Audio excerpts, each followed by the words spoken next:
Good morning, everyone. If I could kindly ask you to take your seats.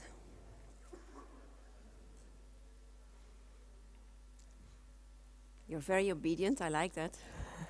So we have arrived already at the final day of the 3 urban mobility days that we have had. And first we will dive, or maybe I should say we will fly into our last thematic plenary, let's say, examining urban air mobility in cities. After the coffee break, we'll have another round of project pitches, and then we will wrap up with the closing plenary, where our young rapporteurs will come to the stage and share their insights as young researchers from the past days. And we will engage also with them in a conversation with Torsten from DG Move. But first, let's explore the potential of urban air mobility for tackling urban mobility challenges, showcasing different scenarios for the use of urban air mobility and its integration in sustainable urban mobility planning and policy.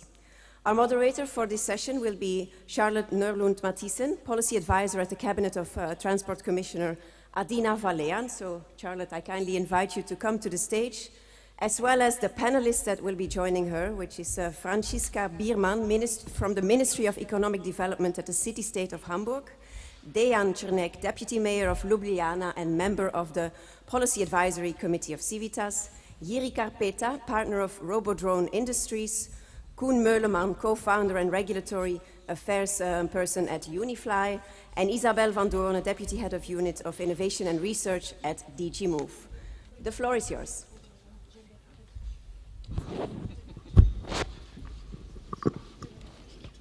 Thank you, Karen. And welcome everyone here again. We're very excited this morning to have this discussion about urban air mobility already just before we were getting going. So let's keep the discussion for the panel. So we hope that it will be interactive and also with the audience. As a small reminder, of course, there will be Slido questions, but also we will be able to take questions directly from the audience after the panel discussion. So this morning, yes, as mentioned, we're here to discuss drones, urban air mobility in cities.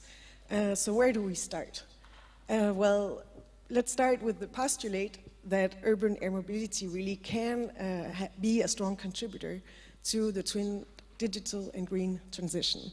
So it can play a role in the delivery of goods, in commuting, with the emergency services, with the proper functioning also of the supply chains, and a range of enabling services that I'm sure that we will hear about.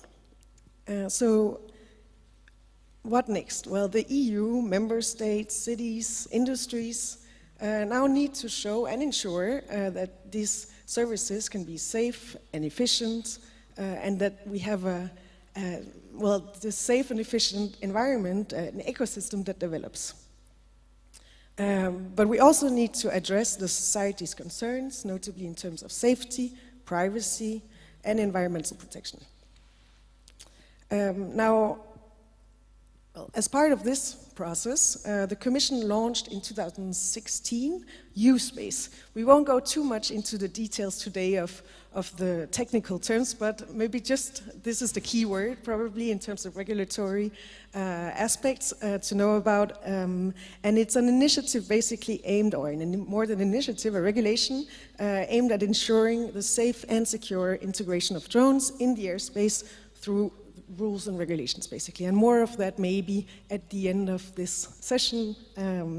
Let's see. So, for when will we really see this take off in cities? Well, to further accelerate the process of urban air mobility, the Sustainable and Smart Mobility Strategy also announced the adoption of the Drone Strategy 2.0. Which will have a launch event at the end of November. So we're really getting to the concrete steps of urban air mobility, and this strategy is there also really to reap the full potential of these services and tackle any stumbling blocks that we might still see. So, this morning we will cover questions such as the attractiveness of urban air mobility, and most of you here today will be fervent believers, I think, also in the attractiveness, but let's see. and then, of course, also how to ensure that this management of urban air mobility and drones are safe and secure, especially in the urban environment, which is a complex environment that we all know. And then, of course, the role of cities and regions. And then don't hesitate also while we speak to already think of your questions and on the spot add them to Slido. So I think we can go to the first question, which is, why has urban air mobility been attracting both mobility actors and local authorities already for some years now? It's as an innovative tool for efficient mobility, both especially for goods to start with, but also passengers. I think let's start with Franziska. You are, as it was, it's on already. So you are from the city of Hamburg, and I think Hamburg was really a pioneering city when it comes to urban air mobility. And so please tell us about the experience that you've already acquired, and yes. Yeah, okay, thank you. Hamburg started to think about urban air mobility and drones in 2016 when we found out that since we have a large aircraft industry in Hamburg, that several of those companies are also dealing with a drones topic. And so we said, okay, it's a topic for us as the city of Hamburg.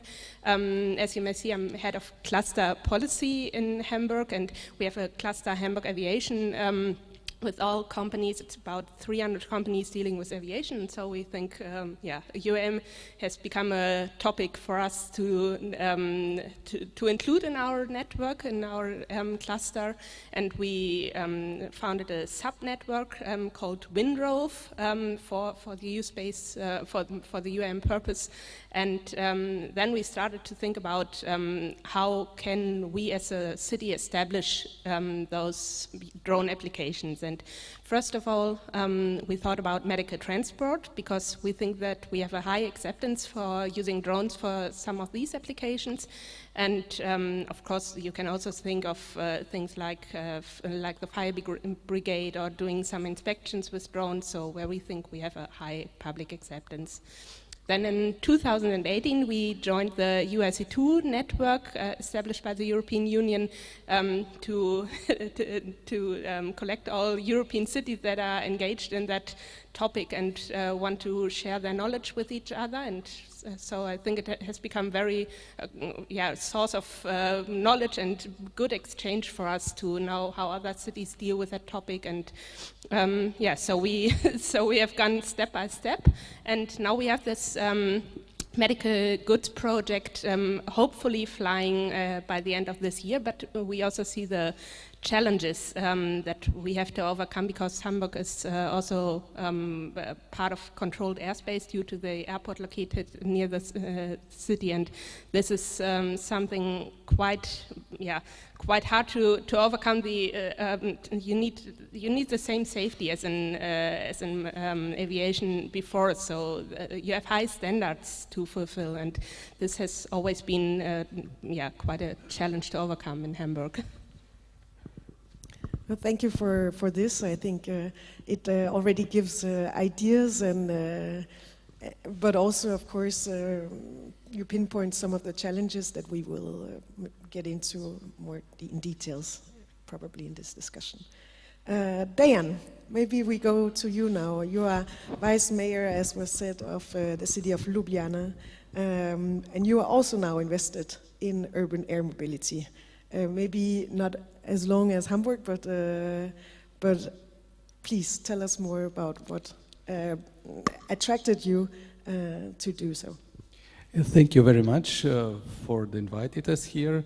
I must say that maybe not so long as a Hamburg, but we are very close after them, because we are the member of the Urban Air Mobility Initiative Cities Community also, and we have several companies that support our development in those topics.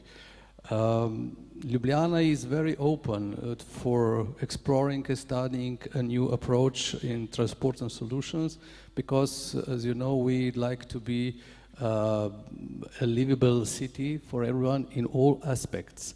So we, as Green Capital, maybe we will say there's something after this, but we have to fulfill 11 very strong criterion, and one of those were also the sustainable mobility.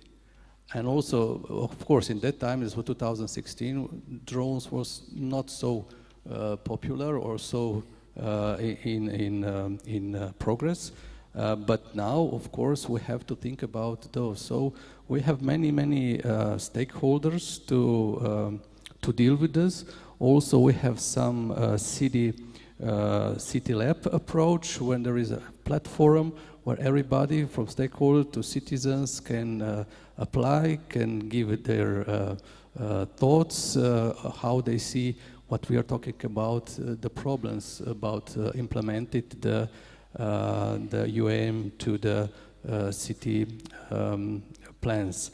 And of course, I must say that I'm happy that the CEO of one of this AF Living Lab, this is the leader company of the drones in Ljubljana, is also the city councillor. So we have someone from this in the heart of the city, and he's very eager. He is a young guy, and he supports very much what will going on in next few years in Ljubljana. That's maybe for the beginning. I actually might follow up directly with a question. To understand then that there is the plan, or are the drones already flying in Ljubljana? Yes, of course. As all cities and maybe all area about this problem is that the legislation, national legislation in Slovenia is very hard. It's very tight, and we as a city can only have one window, one frame, that we can establish a geographic area around the city where we can deal with some with the traffic of the drone. This is the main. But we need also sometimes to implement this legislation, local legislation. This is the first step. But in Ljubljana, as other cities, are many private drones. They are flying all the time, but no legislation. But we have 2 or 3 companies in Slovenia, because the agency, air agency, is that one who is giving the permissions for flying for the special occasions, and 3 agencies have those criterion. And we have also what Francesca said for the measuring the land for fire brigade. And we have now specific situation that's very interesting. I said why? Because we have Ljubljana Marathon for 15 years now, 26th of October.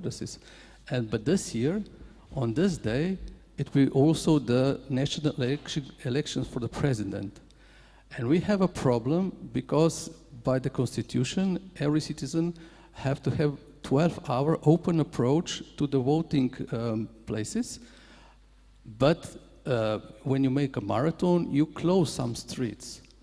And now we will also all the ideas everything will be okay. We'll use drones, and the drones will help us to see if they're on any crossroads where they can cross this path of the marathon. Will be congestions or something that we can send our city police to do that. So the drones will be helpful, and this will be one of the organizations who has all the papers to do this. And that's a great example. Great. Isabel, of course, let's say we're going at a whole other level here, but from the EU perspective, what is the value then and attractiveness of urban air mobility? So clearly, in the Commission, you see the 2 aspects.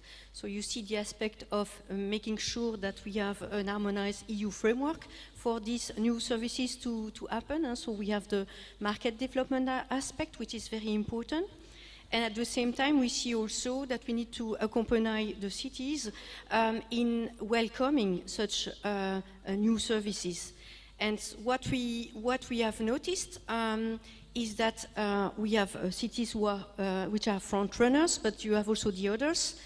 And we know, and this conference gathering, let's say, sustainable urban mobility experts, we need to see how we can make sure that these services are useful, are sustainable, and you may remember at different moments there was a big topic highlighted in the Slido polls, the user acceptance. So we can make a parallel with another innovative services, which is the future services provided by autonomous vehicle. So the city, they need to see how these new services will be accepted. So how can we as EU support the cities to make sure that the new services are helpful for addressing congestion, for addressing pollution, for addressing the main challenges of the cities. So that's where the EU is also there to support the cities and the industry, and with the tools we have, so with regulation, with networking facilities, and with funding and financing. And another example I read also this summer, it was where drones was used at the sea cities for when you have someone drowning, and the drone fly out and send as a first tool before the real what do you call it? Yes, lifeguards follow a buoy. So there is a multitude of services and applications that this can really serve for indeed the Green Deal, but also life-saving situations. Well, maybe we move on then to the concerns. What we hear from citizens still is, and we've seen this from Eurobarometer, I believe, a feedback also that we still have main concerns, which is the security. How to ensure that this is safe, both for cybersecurity, but also really safety.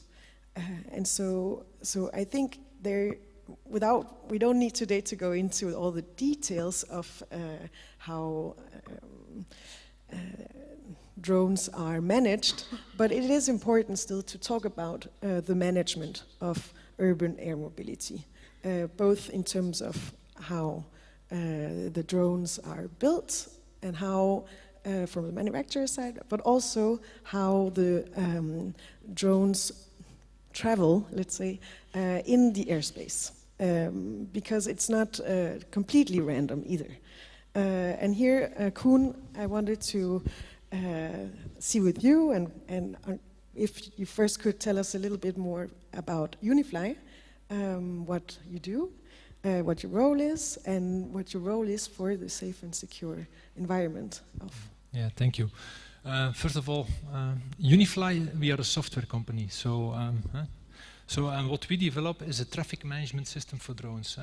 People know manned traffic management and the towers and the air traffic controllers. Well, basically we are building a similar system, but for drones, but completely digital. So drones, especially in the future, nowadays drones mostly have a pilot still, but in the future they will be more automated, so we can't talk to a pilot, we need to talk directly to the drone. So per definition, our system is a digital system, and what we develop is a system, and you mentioned it, I think it's of extremely importance that there is a kind of management system behind those tools, because people, for acceptance, people will want to know somewhere, governments, city governments, whatever, will want to know who is flying where. And what we offer with our system is a set of services. So we know where each drone is flying. We allow through our system to get permissions. So if there is a certain area within the city which requires special permissions, our system provides an interface to those stakeholders. So what we develop is what is commonly known currently as UTM, Unmanned Traffic Management System. And more in particular, when we were talking U-Space, the Commission has implemented those rules, which will become applicable next year. It's a kind of digital system, and you create a kind of certain airspace in which that UTM is applicable, and each drone flying there should consume the services, and it allows to know where the drones are flying. It allows for flight authorizations, it allows for alerting when there is a congestion, and so on. So that's what we do at Unifly. Oh, great. And I think that already reassures me a little bit to know that such a system exists. And just a side question, could you then imagine you would have a flight radar for drones as well, so people can Flight Radar is this app where you can follow planes, and you have the same for ships. So could people follow which drones are? It's not only imagine, it's within that use space regulation, it's called a remote ID, so each drone should broadcast its position, and the regulation says that information should be available to the public. So when there is a use space established, so it will be dedicated zones within a country, over a city, whatever, the position of the drones should be publicly available. Somewhere, depends on the country and implementation, where exactly, but it should be available to the public. So to reassure the people that, like Flight Radar, that they know where the drones are flying. Great. And where is Unifly then working today? Unifly as a company, so we are a service provider, now a technology provider, so we don't operate the systems, but we, for example, we deliver our system in Germany to the Deutsche Flugsicherung, the national ANSP. We are implementing UTM, that system in Spain, to the national authorities.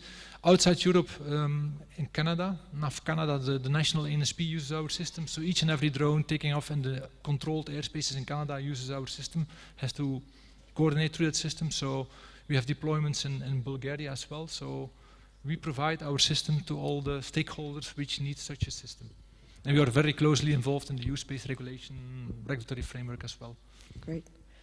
Well, and talking about stakeholders also, I think we have also Yidi here with us today. Yidi, who well, from the manufacturer's side of things, of drones, what can you share with us in terms of, well, manufacturer, you know what I mean. What can you share with us in terms of how drones operate safe and securely today already? Yeah, thank you. Well, it's quite a hard topic because it's very complex and I don't want to bother you with details. Yeah, that's the warning. I will start with the cybersecurity because this is something people from municipalities already have a kind of experience with. And when we are talking about urban air mobility, I think that in the research we do, it is very similar or even equal to treat it as a critical infrastructure. So every town, every society has plans how to protect in the respect of cybersecurity its critical infrastructure. Now, if you imagine that you will use air mobility for like firefighters, medical aid delivery, etc., and you will use drones for that, and you will get dependent on it, it's a critical infrastructure. So then the cybersecurity rises up as a very critical and important factor of the whole system. Because it's really not about that one single manufacturer of a drone creates some great machine, you know, which complies with all the regulations, etc.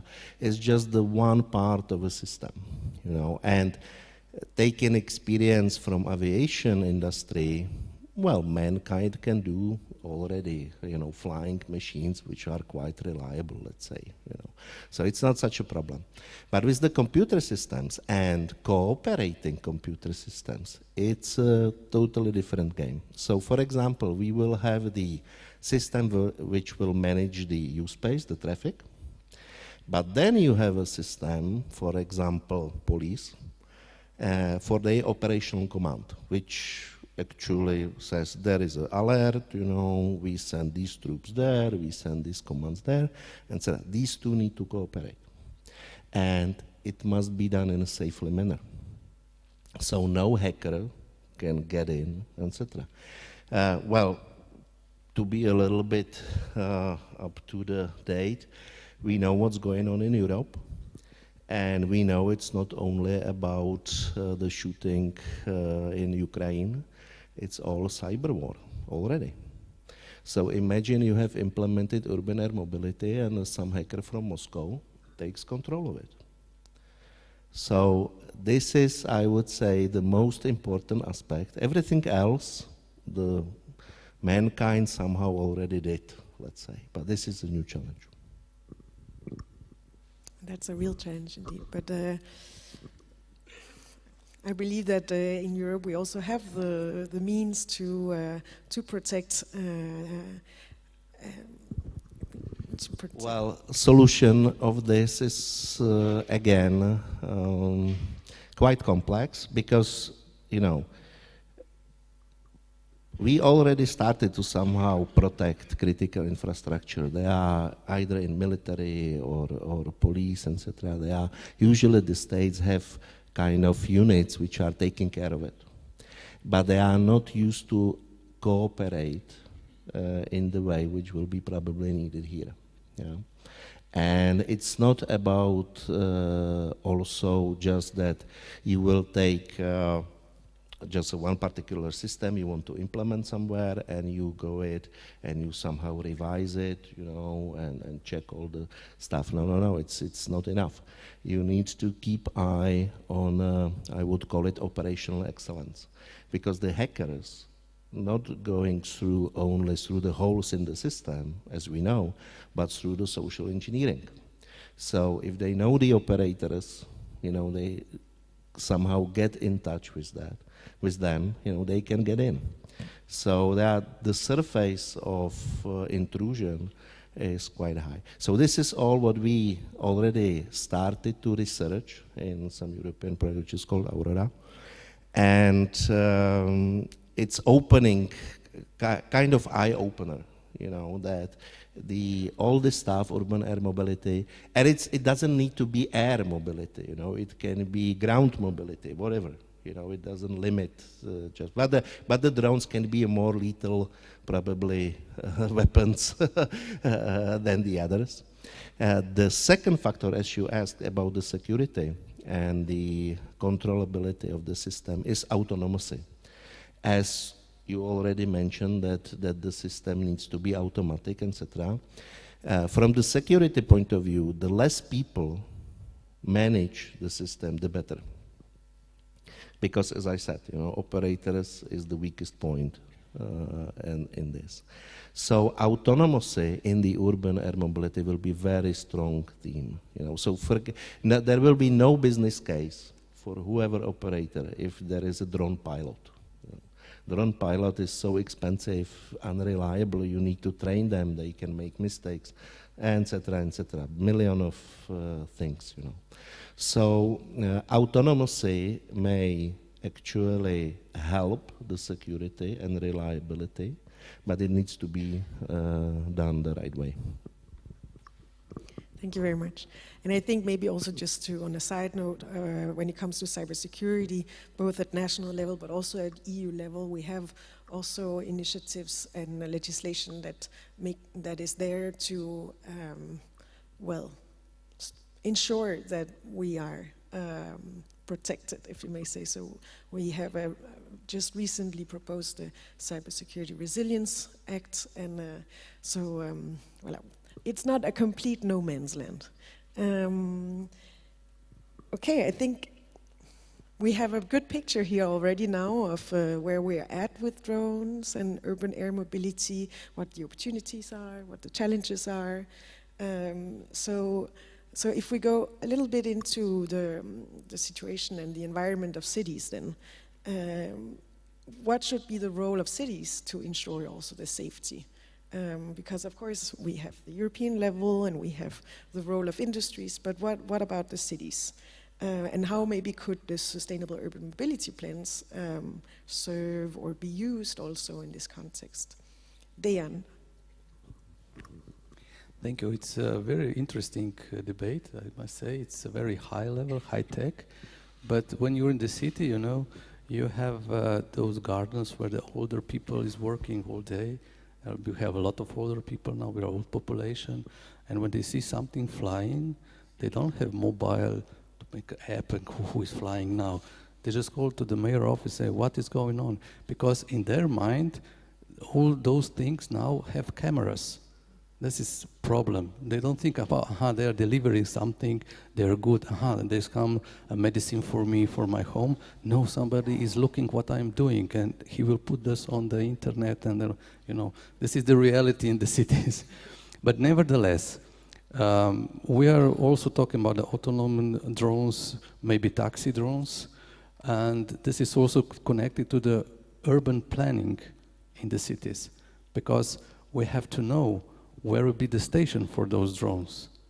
It will be the station on the roof, or the city malls, or where to connect with now what we are doing, like bike sharing system, car sharing system, because now we are putting those last 10 years a lot of efforts to make cycling, to make pedestrian for walking. And now this is drones. How to implement this? Because also you have to know that in our country, it takes 2 to 3 years to implement it, a new urban plan. If you start changes today, we need 32 signs of all the ministry in the state, and it takes time. That's a negotiation for the so it's not through the night.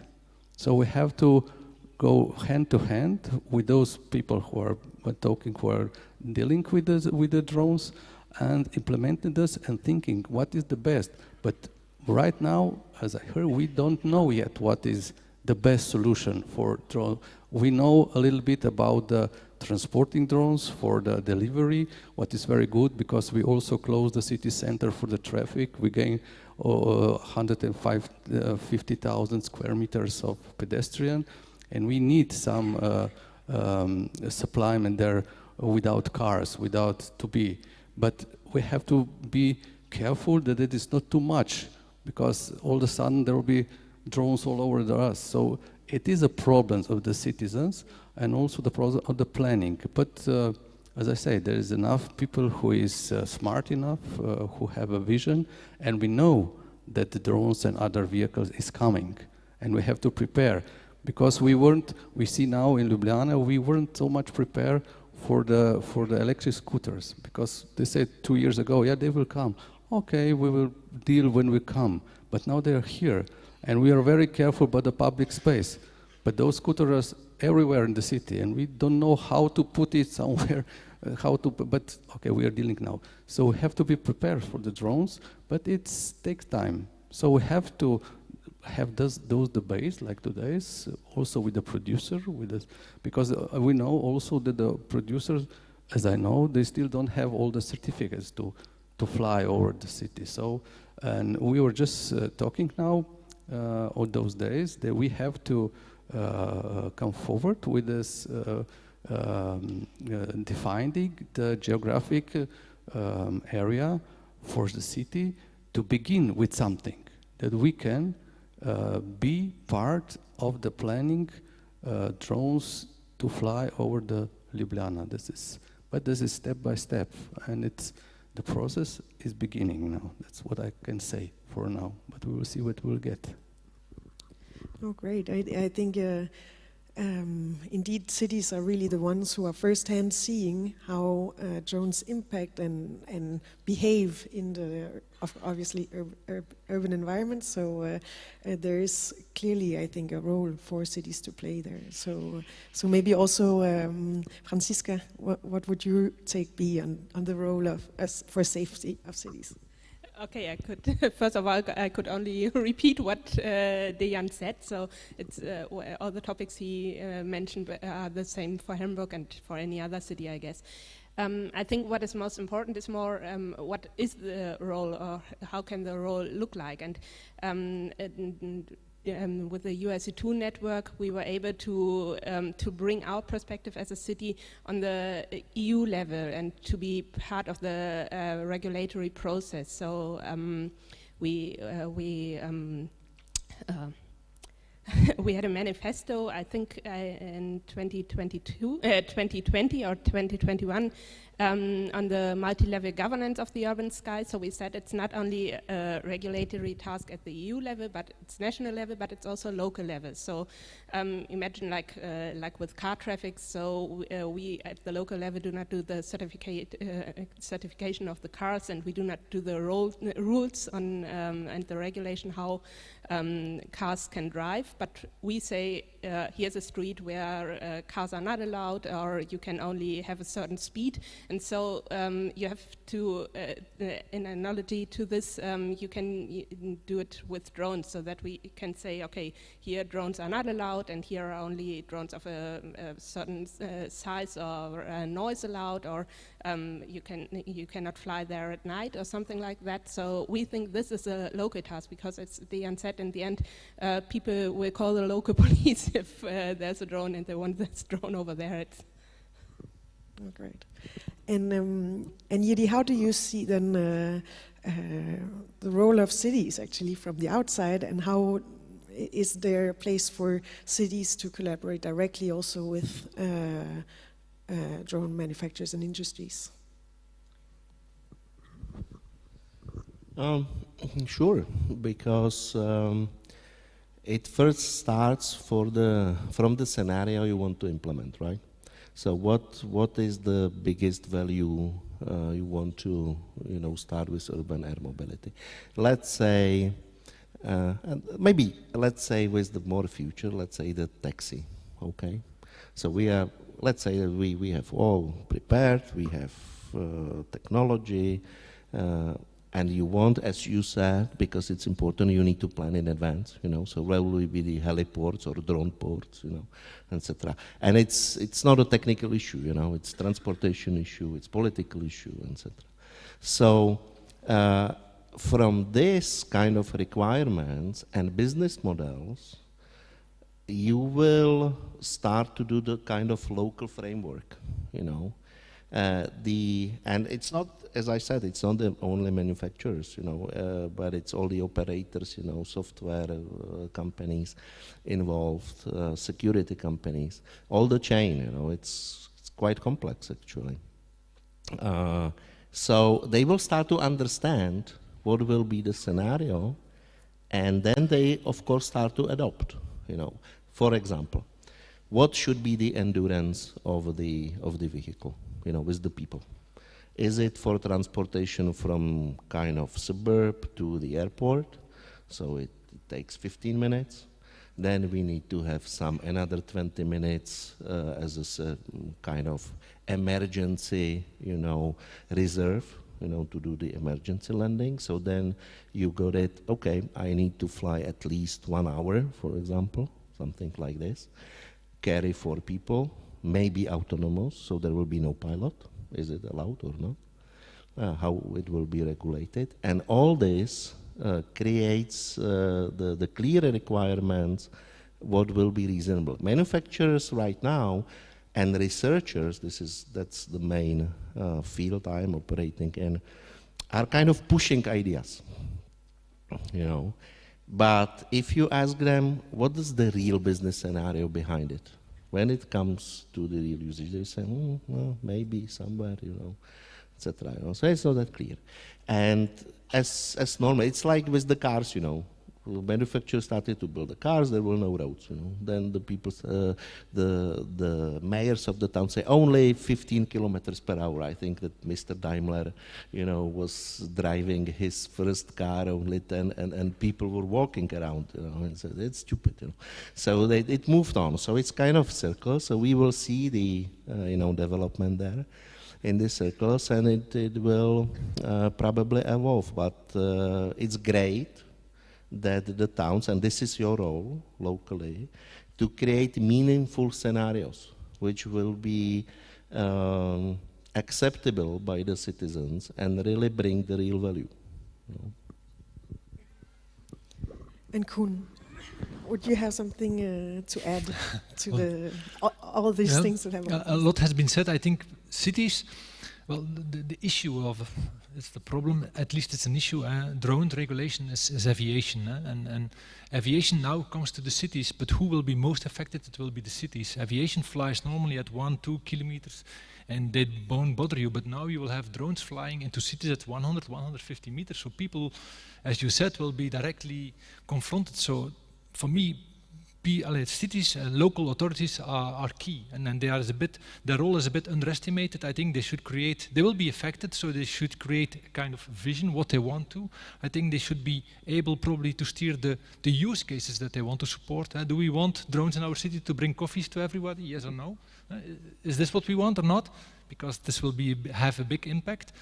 And as well, I think when it comes to our system, we already have foreseen that cities and local authorities have an interface, have an impact in our system, because for us they are an important stakeholder. They can define areas where to fly and where not to fly. They can create probably corridors, because we would only want the drones to fly over a certain area and not over a build-up area. So I think they should be aware, because drones are coming. They will not be able to stop it, but so they should be proactive in that way.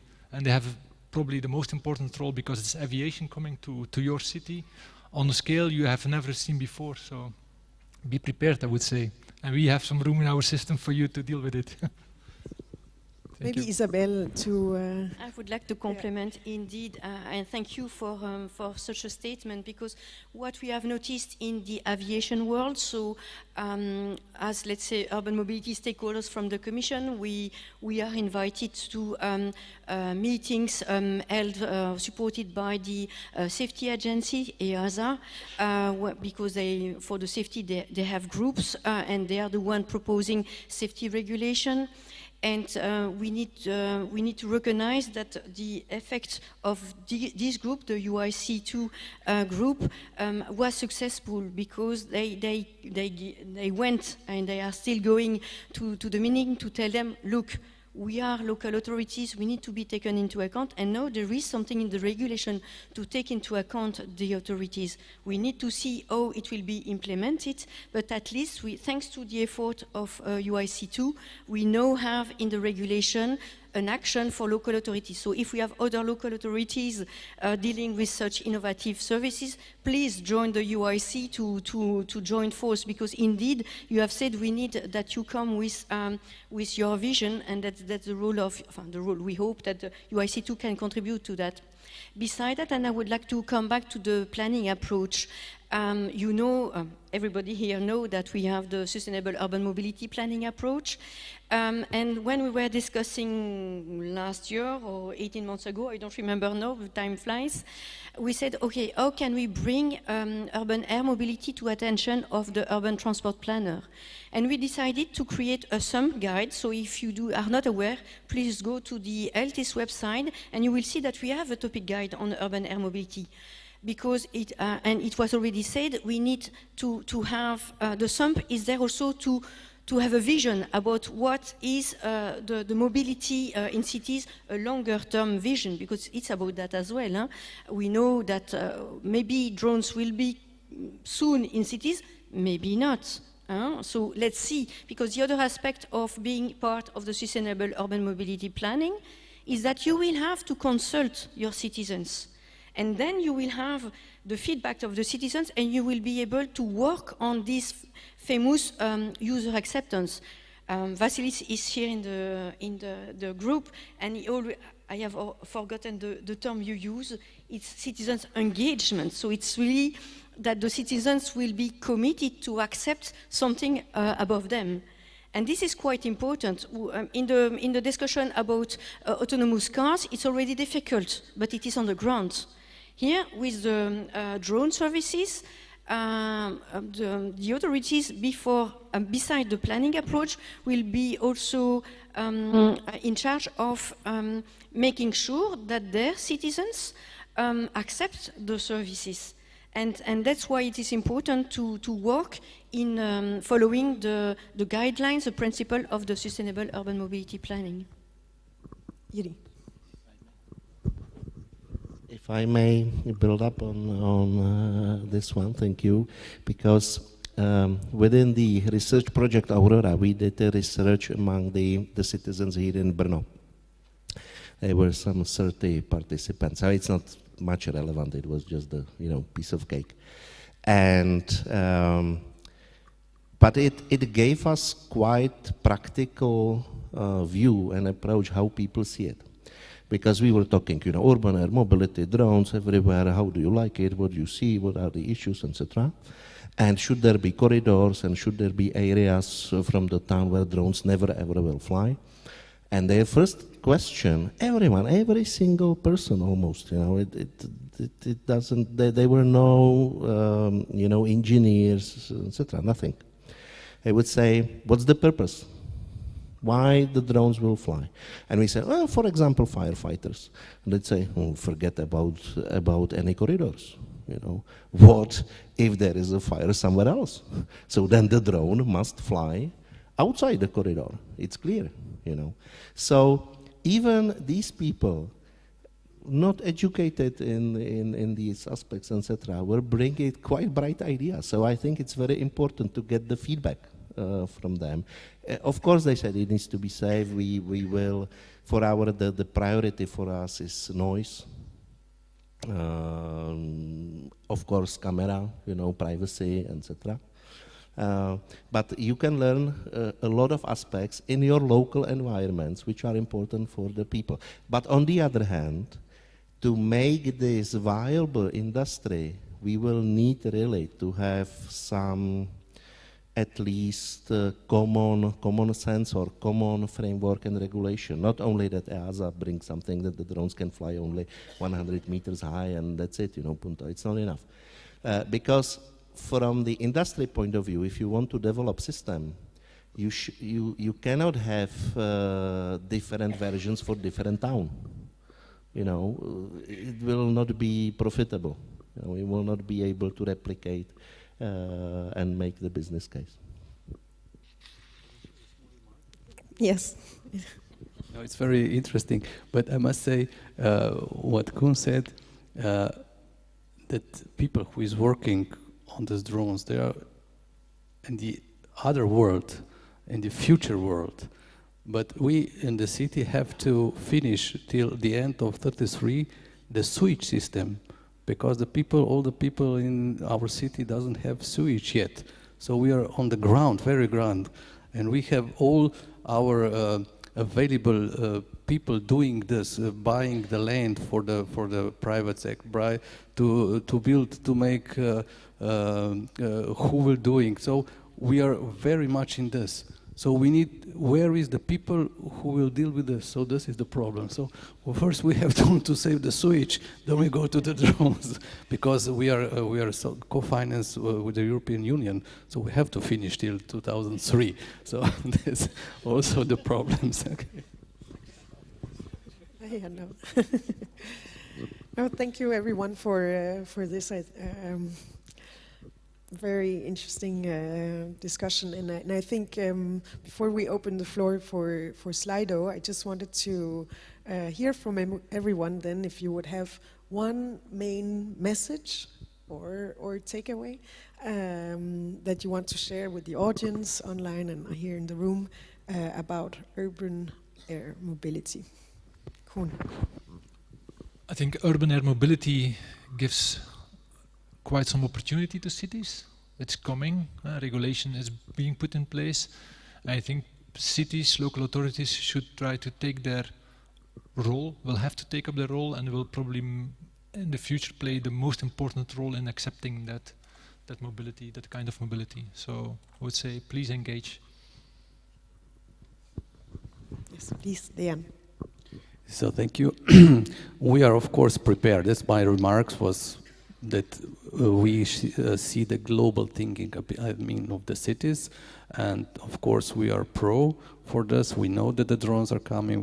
We have a people who them, and maybe one suggestion: we also have a simulator of driving the drone, and we invited all the stakeholders, all the people who is leading the stakeholders to try. That can see on their own what is to be in drone, what this means, how it flies. So it helped a lot to teach people, to show them that this is not something that is impossible, it's very good. And with those examples for the people, always we will come to the good results, I believe. Thank you. Isabelle? I think that I would join Koen by saying please engage and join the UIC2. More about that just in a minute or after. Franziska. Okay, so from my point of view, it's regulation is the topic, and I think regulation needs a lot of resources, as you just mentioned. So if you compare it with e-scooters, it's easy to put an e-scooter on the streets and the infrastructure is there, but here you need an infrastructure that might be done by private companies, but in the end you need also the public resources, and it needs to be approved in a way, or licensed even.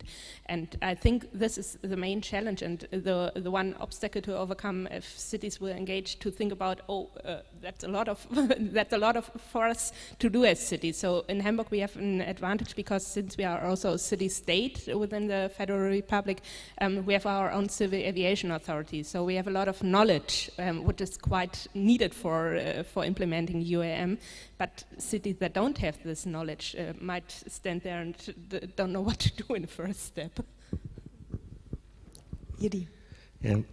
So I would say for the cities, after you finish your sewage and other other things, which are hot topics, focus on cybersecurity.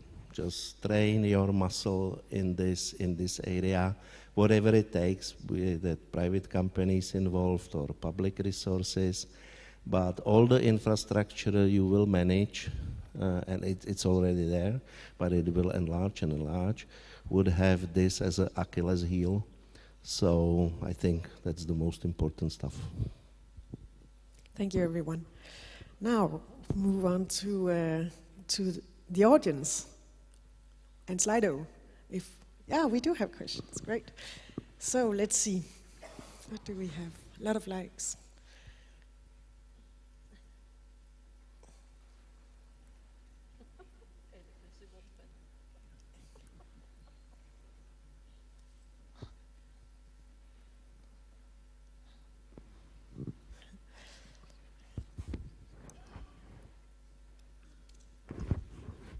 Well, if we start with, to dive directly into it, let's take the second question.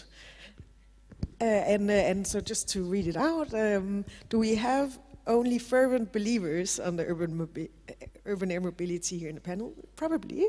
But let's see, because maybe Koen, you have something to add. Yeah, I could maybe suspect it as being a firm believer because I'm really from the drone industry, but as I pointed out, I think it's a nuance. I'm not in favor, I must be careful what I'm saying, it's recorded and broadcasted.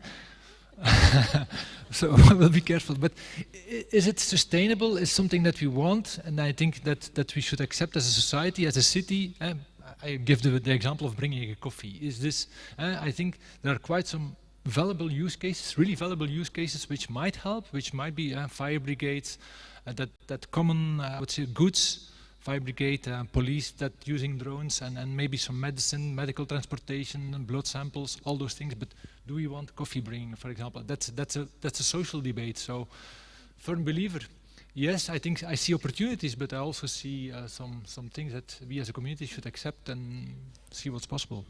So I feel also obliged to react. I think that maybe when I call you to join the UIC2 community, we also need the one who do not believe in urban air mobility to join the club, to have this discussion. So I think that indeed we are here to say it's a kind of awareness plenary where we are telling you, be aware, it will come. We don't know when, but it will come, and so you need to be prepared. So to me, my message is you need to be prepared, you need to have your views.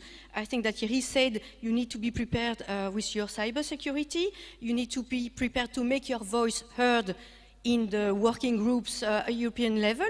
So I think that it's not only fervent believers, it's awareness raising. If you do not agree, you need to make sure your voice is heard. So I think that Okay, and maybe an invitation, I don't know if I may say it, Vasilis, and also Karen. The next time we will have a discussion is at the police conference that will be held in few weeks' time. Please send me an email and you will come to our panel. I'm sure that we will have a strong discussion. So open to have, let's say, a tough discussion in a panel. So that's why we call you to come and have less fervent believers and maybe stronger opposers to be together. So we are not afraid of that. And that's how we will make Europe evolving and European cities making sure that they have a strong basis.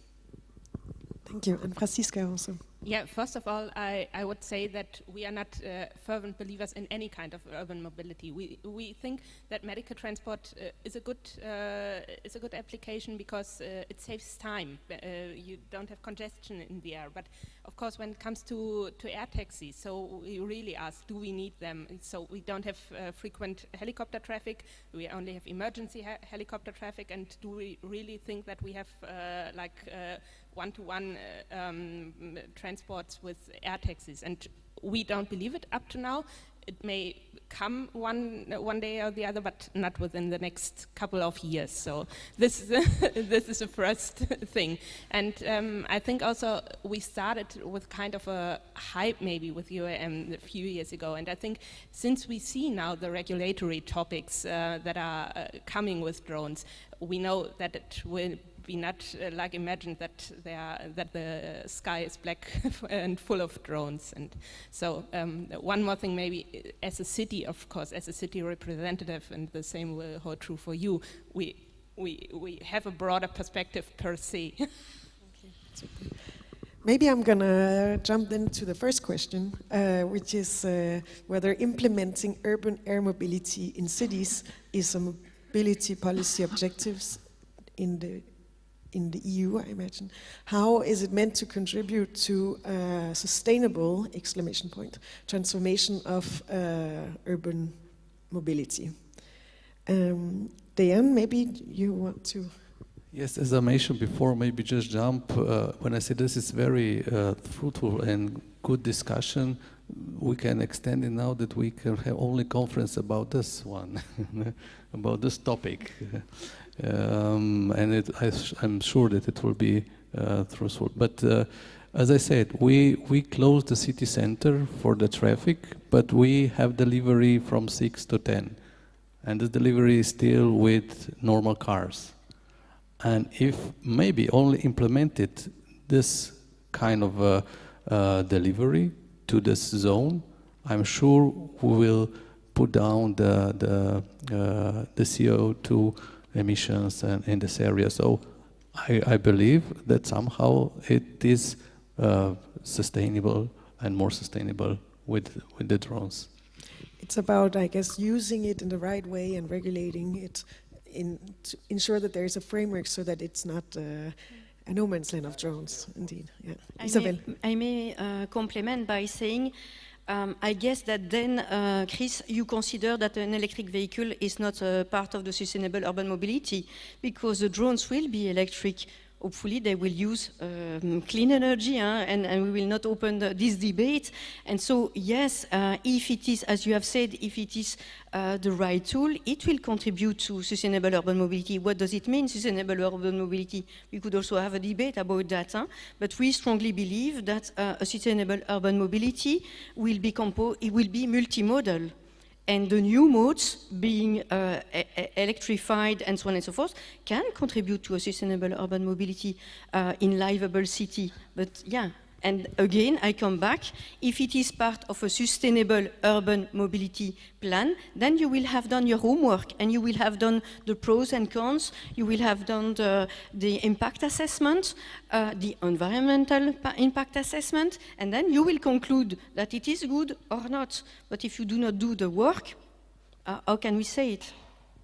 Exactly, Franziska. Yeah, I would add to that it always depends on is it sustainable. You have to really compare. As you said, when you use electric vehicles and you can transport 100 parcels, then it might be the better choice than to take 100 drones only transporting one parcel. I mean, it's from all the research, we did, it comes clear that the business case, because all this will be operated by some company, so they need to make profit. And the business case is only in those scenarios where time is a value, not volume. Volume will be transported by ground or underground or whatever, and autonomously, easily, And so I am not worried about having thousands of drones, above my head in the center of Prague. It will not happen. I think then there's a question here. I feel that we have a very fervent audience. It's great. Is urban air mobility something the citizens of the EU are waiting for, or is it only something, again, to fulfill the wishes of the industry? I think I will maybe start on this one just to say that, of course, it's a perspective on things, but products, when we talk about innovation, products are developed often from the industry and through innovation, from researchers also, but also from industry. And I think actually we're lucky to live in the days we are today, because a lot of products are, innovative products are developed from a user-centric perspective compared to decades ago, where it was not a user-centric perspective. And today, at least, there is a lot of demand, we could say, not demand, requirements on new tools to be a user-centric, and whether we talk about e-scooters and other urban mobility tools, they will come to a test in the end on how they're used by users, and then they will survive or not. And so in the end, I think it is citizens that decide.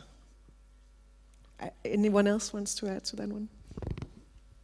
I think it will be driven anyway, and all the questions are a bit, are they coming or not, and whatever. I think it's use case driven, business case. At the end of the day, this will drive. If the business case at the end of the day is not sound, it will not happen. And then yes, there is a lot of hype of urban air mobility, and it's pushed by industry sometimes. But at the end of the day, if the business case is not sound and it's not accepted by society, it will not happen. So that I would say is kind of reassured. Yeah. Don't be afraid if at the end of the day people won't make money of this not sound, or if it's for public good, police, fire brigades, yes, the business case is less relevant, but there is a benefit for society because they are faster, they have a better view on things, yes, and otherwise the business case will tell whether it makes sense or not. Yes, there. Just a remark, it is available, it is coming, because regarding what we are talking today, the people is buying drones all the time. We have a lot of drones, private drones, for kids drones, for drones in the air already. So they force us also to do something. Our citizens force us. And everybody here, I think, watched the film Fifth Element, when this clearly what will happen in the next few years. We are going this way, so we have to be prepared. It's not the question, do we want this or not? No, somebody is pushing this, no problem, because it's pushing all the time, also in the fashion, also in the, and people are, we have several groups of people. One, I said, this is old one who will say, no, what? But the young one, they want to have it, they want to implement it in their lives in the city. So we have to be prepared. It's not a question whether we like it or not, whether we stop it or not. It will come, so we have to be prepared, I think. Franziska. So I think it develops over time, I guess. So when we started to think about maybe in 2017 and 18, there was a hype that all the air taxis are going from one place to another. But I think the two perspectives of the cities and the industry became more and more the same, that we know that it will not be like the first images we had. And if I see how you react and what you say, so I think we have nearly the same language now, and it will more realistic than it seemed to be in the beginning. Thank you. I think this has we're come to the moment of a little special moment of this session where we are actually celebrating the 5th anniversary of the Urban Air Mobility Initiative Cities Communities, the UIC2 that we have been referring to in this session, which is actually a showcase that it's not only Hamburg and Ljubljana, it's actually a big community already of cities and communities involved in this space. So please, well, I don't know if I need to say maybe a few introductions first about UIC2, maybe very briefly, that it was established in 2017, as was mentioned also by Isabel, city-centric, citizen, driven and engagement, and really bringing together a collective knowledge to develop this ecosystem. And so we would like to congratulate the UIC2 team for the successful 5 years they've had in really bringing forward this urban air mobility. And so this is where the announcement comes. We are very happy that UIC2 will have a new home, a new family in the new thematic cluster in Civitas dedicated to this. So please, Vasilis Agoridas, welcome to the scene. And we look forward, please, an applause. Vasilis is the leader of the UIC2, and he will give us a presentation of the work. Thank you, Sal, for the introductions. And of course, we're very happy to become part of the family of the Civitas. Let me spend a few minutes to give an overview, an outline about what the UIC2 is. So as you see, let me see that this works. Yes. The UIC2, in fact, is the first ever community of cities and regions that came together to think and discuss early on, since October 2017, about this emerging phenomenon of technology that was coming, the so-called urban air mobility, drones, air taxis, and so on. We're not here to promote this type of technologies. Instead, we're here to think, how can we drive in a sustainable and responsible way, how this transition may happen of the urban mobility to the third dimension, if this is what we want as a society. And the point here is not to be positive or negative, it is just to explore if this makes sense for us and under which conditions. This is an initiative that started from zero in October 2017, and 5 years later, it's a community of more than 40 cities across Europe, and even goes beyond Europe, as we have had international members that they support the principle and approach where the cities are really, and regions, are in the center of this discussion in the driving seat. We have also supporters here, knowledge partners like Polis, as you mentioned here, some of the colleagues are already here. So what is the approach? The approach is that very early, the cities, after a lot of discussions, we have identified that we need to establish the public and private support, we need to seek the synergies between the ground and air, and we need to co-create with citizens. And all of this, having the cities and regions to be in the driving seat. Based on this, we have created task forces that are led by cities and regions in order to understand what are the issues in each of these topics.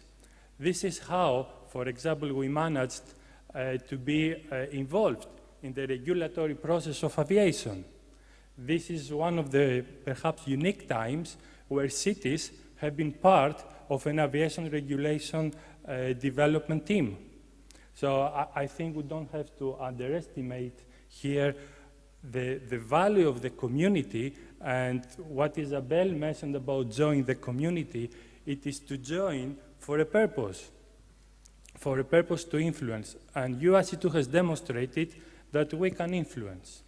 In this slide, you can see some of the achievements of this community that go from even creating some funding to have research to explore how we want to use this, if we want to use this, from the topics of, as I mentioned, influencing the actual regulation for the local authorities to be participants and a recognized stakeholder in these new regulations that are coming from the aviation perspective, and also develop the sustainable urban mobility planning practitioner guide.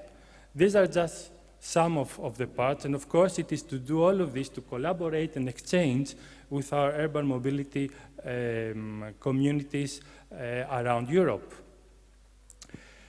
There are the questions, is it sustainable, why, and so on. I mean, this is why we are here, to explore. Just consider, for example, that you can use a drone to save a life. You can use a drone to very quickly send to a person that has a heart attack with a defibrillator. Perhaps if you can do some calculations, you can see that saving this life wouldn't have been possible by using a car, for example, or something else. So we have to see the wider perspective of the term sustainability, at least the one we use, and when we talk for the sustainable and responsible transition, we mean that we align with the Sustainable Development Goals from the UN. Saving lives, respecting the environment are critical drivers. The colleagues mentioned about the so-called U-space, or how do we manage air traffic over cities, for example.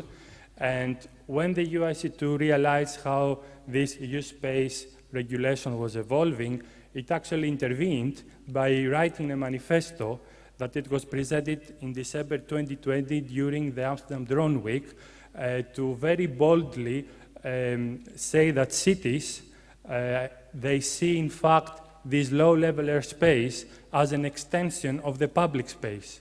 So they cannot be excluded. And when I say cities and regions, I mean not only from the authority perspective, but from the citizen. Here is not about a user issue. It's about citizens that can be users or non-users.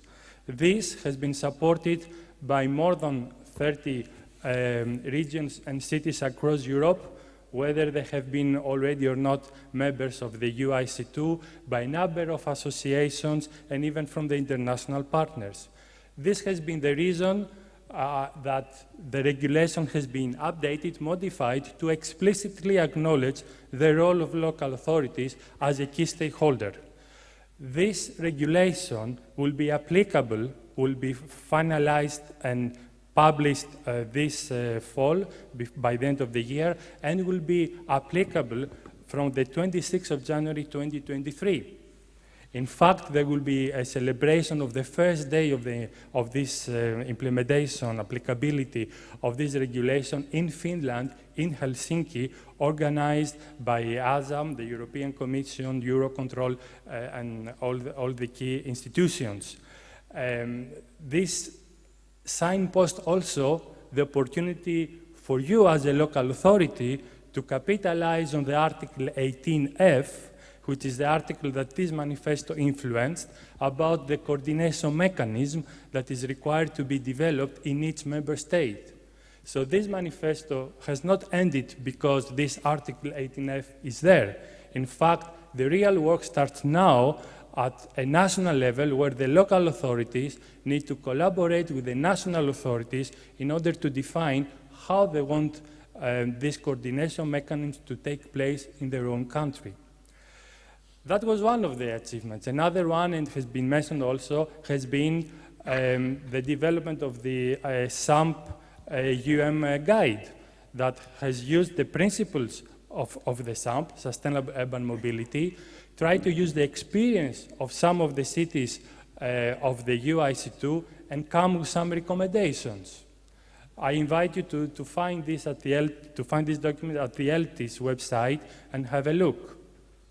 So we are very happy to become now part of the Civitas family, because we believe this signpost strongly the European leadership towards integrated, sustainable, and responsible urban mobility innovation and future services.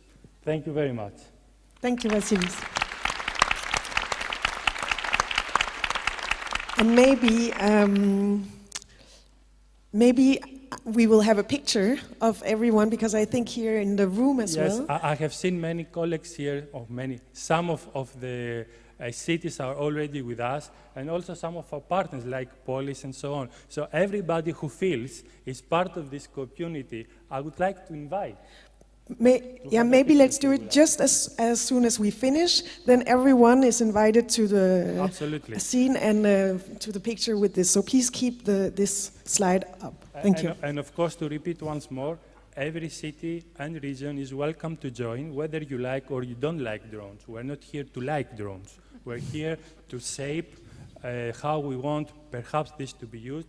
And to clarify what Isabel mentioned is not about user acceptance, it's not about even citizen engagement, it's what we call the societal embracement.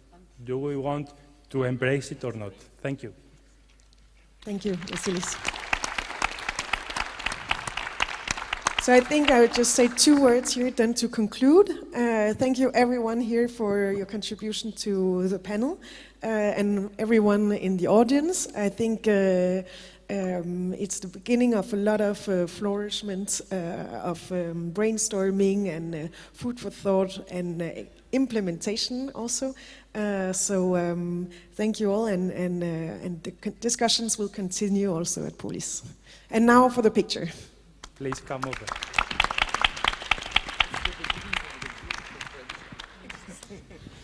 There's just a 10-minute coffee break right now, and then we will move on to the pitch session. So the urban air mobility people who want to be on the picture are invited to the stage, and the others can grab a coffee. See you in 10 minutes.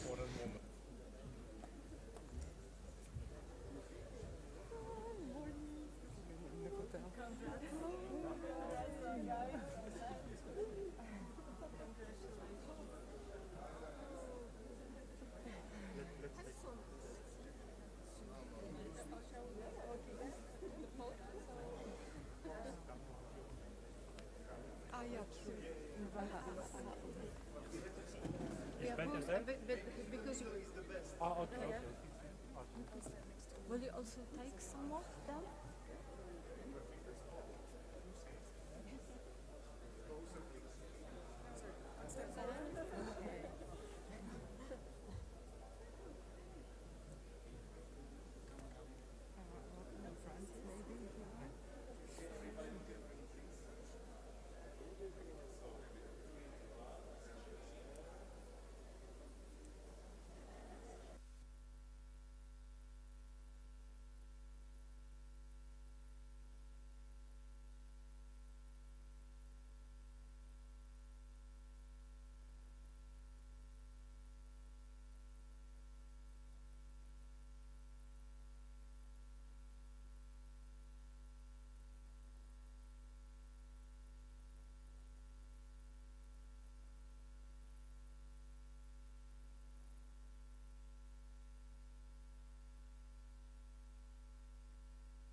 If I could ask you to go back to your seats so that we can start the pitch session, again presenting you a selection of the finest research and innovation projects on urban mobility that are currently running, so you don't want to miss this.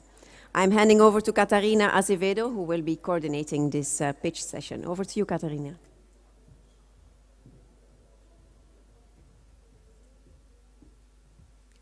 Good morning, everyone. So here we go for the second pitch session of this event. For those of you who were here on the first day, it will be a similar way we work this out. It's a very short session with 10 projects that are going to pitch, very short presentations, just one slide each. So we do it smoothly. We have 10 people presenting. We start with Olad's project, but then every speaker will be coming on stage when they see their slides with their name. We will not be presenting each of them separately to keep it smooth, and a short presentation of those 10 projects related to urban mobility. I hope you enjoy and get to know those projects, and then you have a chance to explore them later with more details. Let's start then. If the presenters, if you would like to either sit there or here on the sofa, as you wish, the other ones, I mean. Thank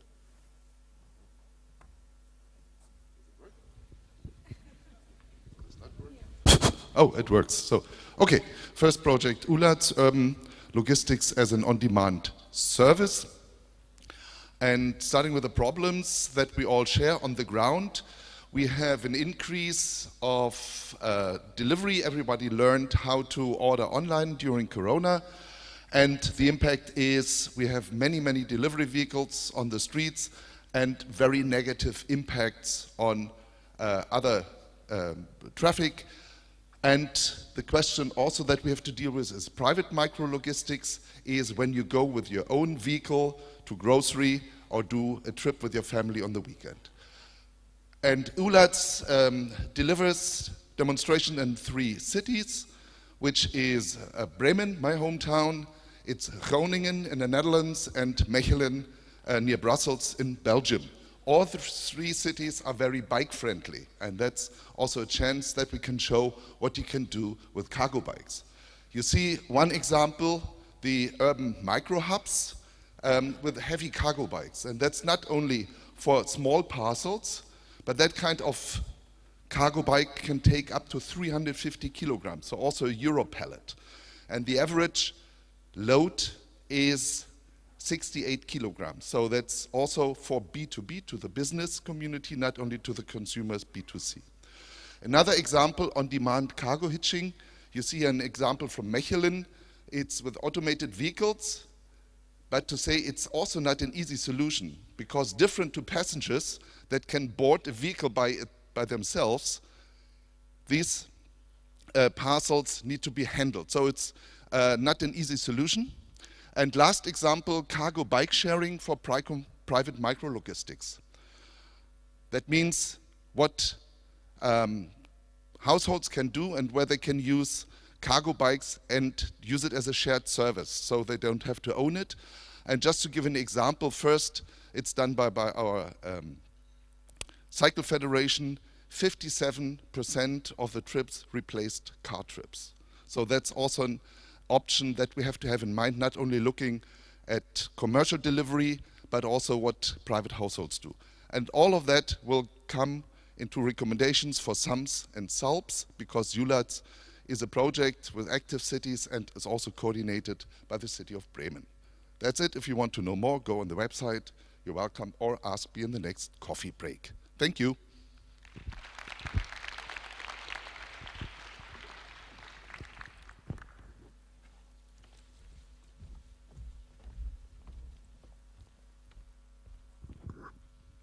Hello.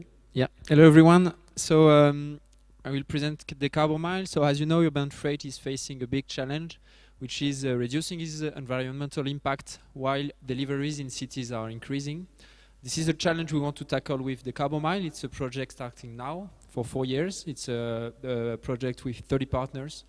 And her main ambition is to accelerate the decarbonation of last mile in Europe.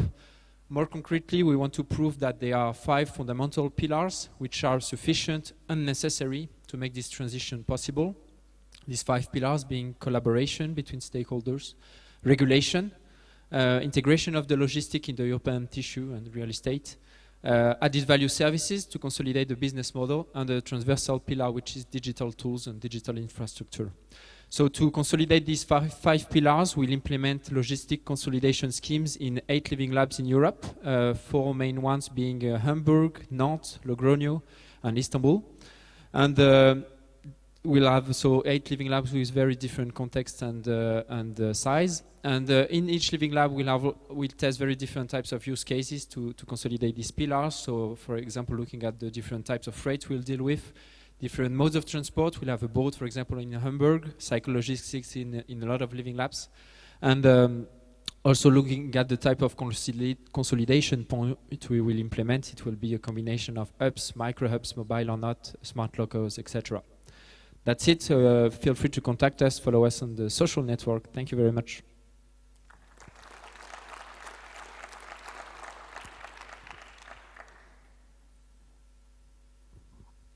Hi, good morning. Yeah, Maria Tomás from ETRA. We are the project coordinators of Meister project. This project is already finished. It started in 2018 with the objective of unlocking the potential of electromobility in Europe through the development of 7 business cases related to electric vehicles. We had 3 pilot sites, one in Berlin, one in Malaga, and one in Stockholm. In Berlin, we demonstrated 2 of the business cases. The first one, the e-car sharing as a housing service, and the VC3, Smart Park and Charge, a business case which combined the management of the parking and charging sessions. In Malaga, we demonstrated 3 business cases, the e-car sharing for municipal fleet, the city e-logistic low emission, and the smart park and charge. While in Stockholm, there was 2 business cases, the delivery of home care services with electric vehicles and smart charging. That's it. If you want to know more, visit us at the stand number 18. Thank you very much.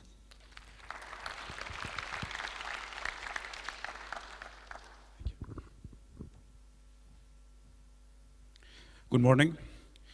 TRIMIS is the one-stop shop dedicated to transport and mobility research and innovation in Europe. This is essentially the main message I want to deliver with this speech, together with the QR code that you can see on my back, with which you can scan and have access to our portal. That said, since I have some time, I can give some additional details. We developed TRIMIS at the European Commission's Joint Research Center on behalf of DG Move in order to support with evidence European policies on transport and mobility. Policies which include the 2020 Sustainable and Smart Mobility Strategy and the 2021 Urban Mobility Framework. We are doing so through comprehensive and documented evidence arising from a database of more than 8,000 projects and programs from European Union and member states, which we held in our database, and through analysis and insights we provide on specific topics from time to time. Some very recent examples include 2 reports on transport, public transport innovation and on urban mobility and logistics. That said, I would like to thank you for visiting our stand here, and I believe there is still some time if you want to engage with us. Thank you.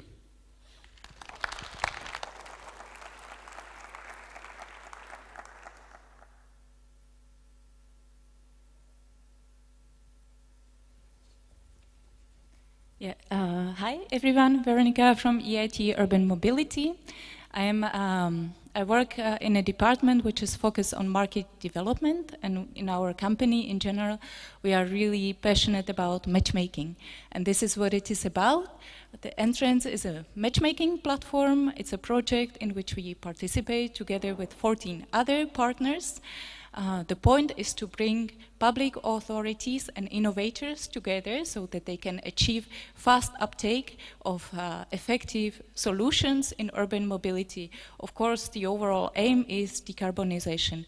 So we work with the buyers to make sure that they are well prepared, that they understand, that we understand their challenges as well, and then we apply this model to facilitate that the best access to market for the solutions which have a lot of support and which can also benefit from our training and advisory services. Please don't hesitate to reach out either to me, or you can see the stand or our website.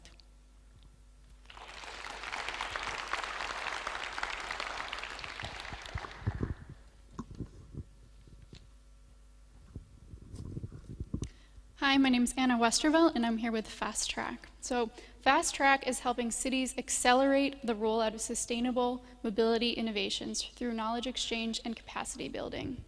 The project works with 24 urban and peri-urban areas and revolves around 4 topical clusters, each led by an ambassador city.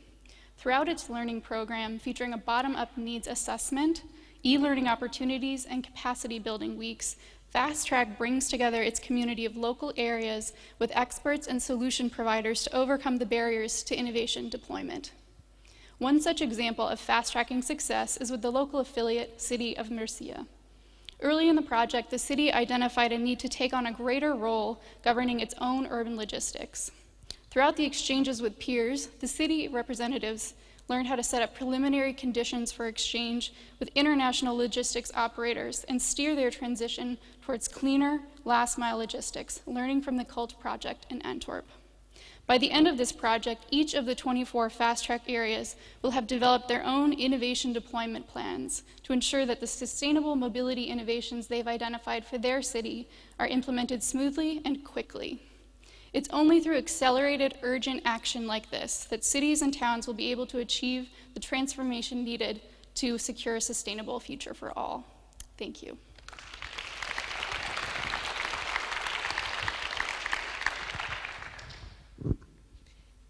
Hi again. Time for user tea. This project is also coordinated by IETRA, and it shared the high-level objective with Meister, the aim at boosting the electromobility in Europe, but user tea is more focused on the user-centric perspective and in the development of solutions that are going to be demonstrated in different cities so that we can be able to analyze and compare the results in different locations. We have 8 products, InCar and SMAC, that have been developed by IETRA. InCar is an interoperability platform, and SMAC is a service that is integrated in InCar for smart charging and vehicle-to-grid. Then we have InSoc, which is a charging station for light electric vehicles. Inducar, which is an innovative device for inductive charging for e-cars. And Click, which is a decision support system for planning the charging infrastructure. Then we have 3 non-technological solutions: the Station of the Future, the IMOBEST, and Infra, which is an interoperability framework. These solutions are going to be demonstrated in 5 main demo sites, plus 2 followers, covering 2 TEN-T corridors, the Scandinavian and the Scandinavian Mediterranean and the Mediterranean. In the Mediterranean, we have Murcia, Barcelona, and Budapest. And in the Scandinavian Mediterranean, we have Turku, Berlin, Florence, and Rome. The project is in a very interesting phase because on the 1st of October we are starting the demonstration activities.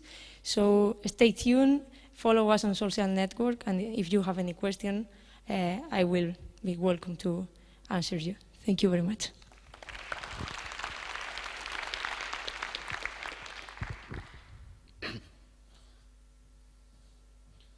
Hello everyone, thank you. I'm Hannes, I'm working for Indimo, and I have been for the last 3 years. Indimo is a Horizon 2020 project focusing on the inclusive digital mobility solutions. So what we try to do is we try to look at the current digital mobility services such as car sharing services and other digital available services, and we try to make them more inclusive and accessible. This means that we look at those people and those groups in our society that currently have limited access to digital tools, and specifically digital mobility and logistics tools, and we try to find out what the barriers are for them joining these tools and using them. The reason for this is twofold. First of all, mobility is a very important factor in society participation. The more mobility you have access to and the easier you have access to this mobility, the more you can participate and integrate in society. So especially for more marginalized groups in our societies, this can provide a good opportunity.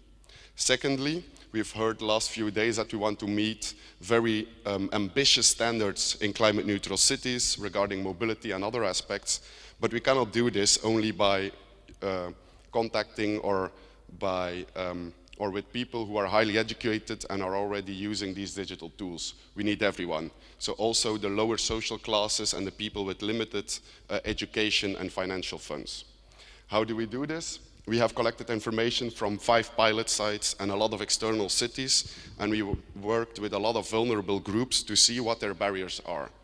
With this information, we try to develop some recommendations for developers, operators, and especially policymakers to select those services that are more inclusive and accessible. If they can't do that, they can use our tools on the right top corner to make a service more accessible and inclusive. How does this happen? They can assess their own or other services and see where they are lacking. This can be from simple things like the number of financial options to pay for something. Is it, for example, still available to pay with cash instead of credit card? This makes it more accessible. Also, how complex and intuitive is a service is also very important. If you want to see what our recommendations are or how you can test your own services, please contact us, have a look at our website. Our tools are in the final beta phase, and we are now working with the policymakers to make them accessible for them and to see how they can use them to select the most inclusive and accessible services. Thank you.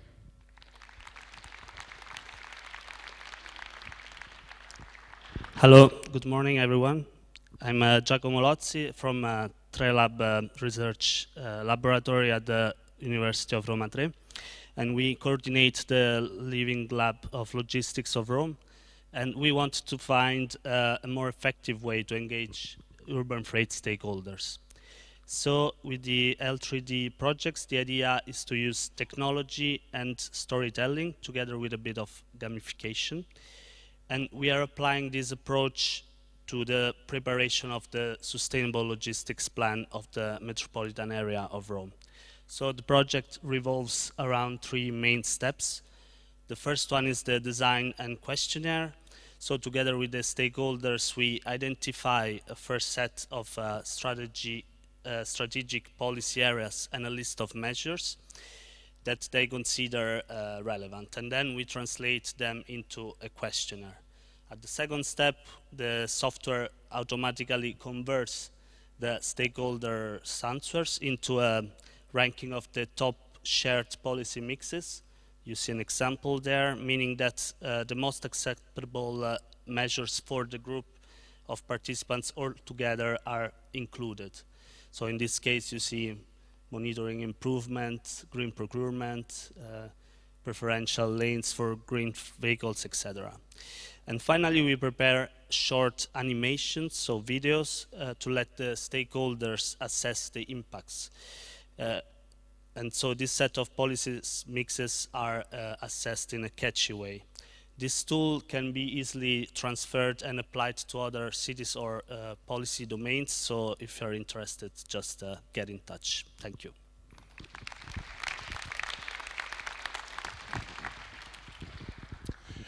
Good morning, Mike Hatfield from MDS Transmodal, representing the Senator Consortium. We all know the issues surrounding urban logistics, so I won't dwell on that in this short space of time. We also know that urban areas are having to very much reinvent themselves. E-commerce and COVID has very much changed the retail landscape. Urban areas are very much now destinations for leisure, and increasingly they're also places where people want to live. So the key challenge is obviously trying to create a sustainable urban supply chain that better fits with this reinvented urban city centre landscape. And this is where the Senator project comes in.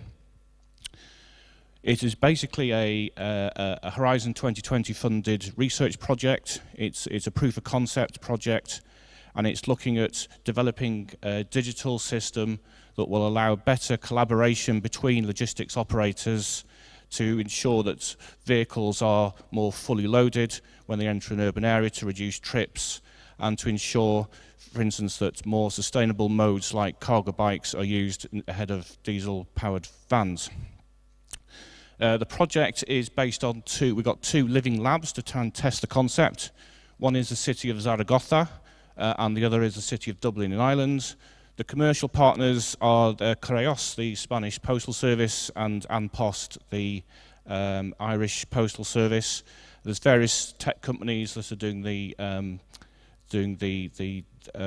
IT behind the system, and MDS Transmodal are providing the business case for the project. Very much, it's very exciting. Please visit our website for more information. So thank you very much.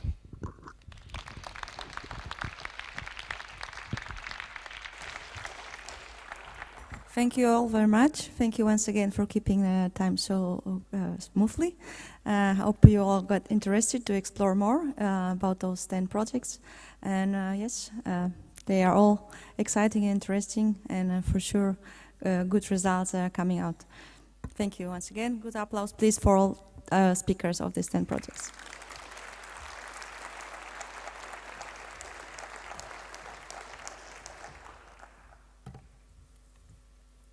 Thank you, pitchers. Thank you, Katharina. We'll be starting closing plenary just a few minutes, but I would like to invite those involved in that closing plenary on stage for a short photo opportunity right now.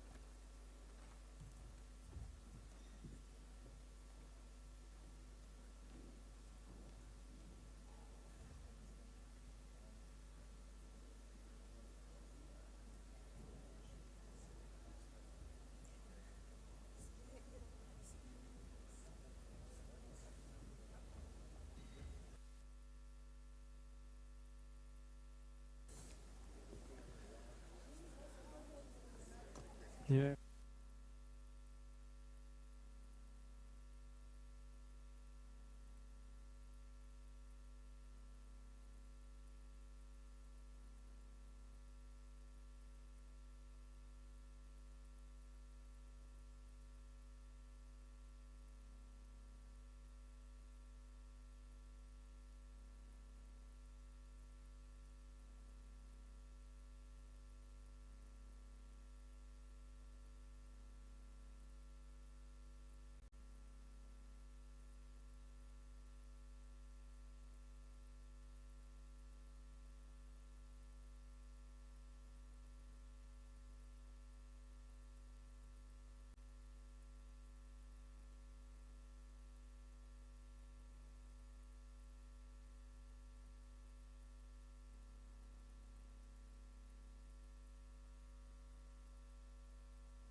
Okay, we're all set for the closing plenary session, so please find your seat again so that we can get started. As you might remember, at the opening of the conference, I mentioned that 2022 is the European Year of Youth, and the Urban Mobility Days therefore wanted to put a spotlight on young voices and young views. And over the past 3 days, several young people have joined our speakers and have provided their input. And during this closing plenary session, young researchers will be sharing their impressions on the past days, but also their dreams and worries about the city of today and the city of tomorrow, about mobility today and mobility tomorrow. And they will be engaging in a conversation with Torsten Klimke, head of the Innovation and Research Unit at DG Move. So Torsten, please join me on the stage. And I'm also inviting the young researchers themselves, of course, Isabel Cunha from the University of Porto in Portugal, Hannes de Lare from the Vrije Universiteit in Brussels, Belgium, Jennifer Hostland from FH Joanneum in Austria, and Katerina Kurova from the University of Graz in Austria. Please join me on stage.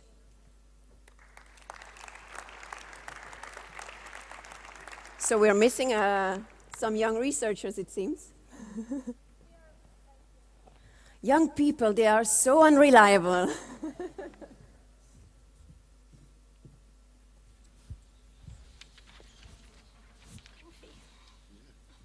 So I think that means we'll be slightly changing the order as we had planned it, and I'll go straight to the person that is from the same country as I am, Hannes de Lare, so probably the only name that I also pronounced properly from the different researchers that we have here. So Hannes, you are a PhD researcher working in the urban mobility team within the MOBI research group at the Vrije Universiteit in Brussels, Belgium. And you're also part of Indimo, as we've just heard, a project that you're working on and that you just pitched.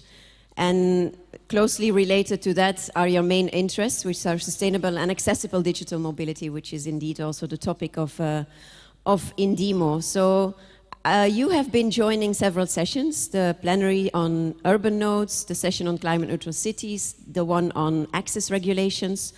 So we'd be interested to hear what your impressions are of these sessions, how you have experienced them, and what was maybe surprising, or in other cases, what was disappointing, could be the case as well. So I think we have to slightly move forward with the slides because Hannes was initially to come second, but Isabel was late. So Hannes, you go first and share your impressions with us. Okay, thank you.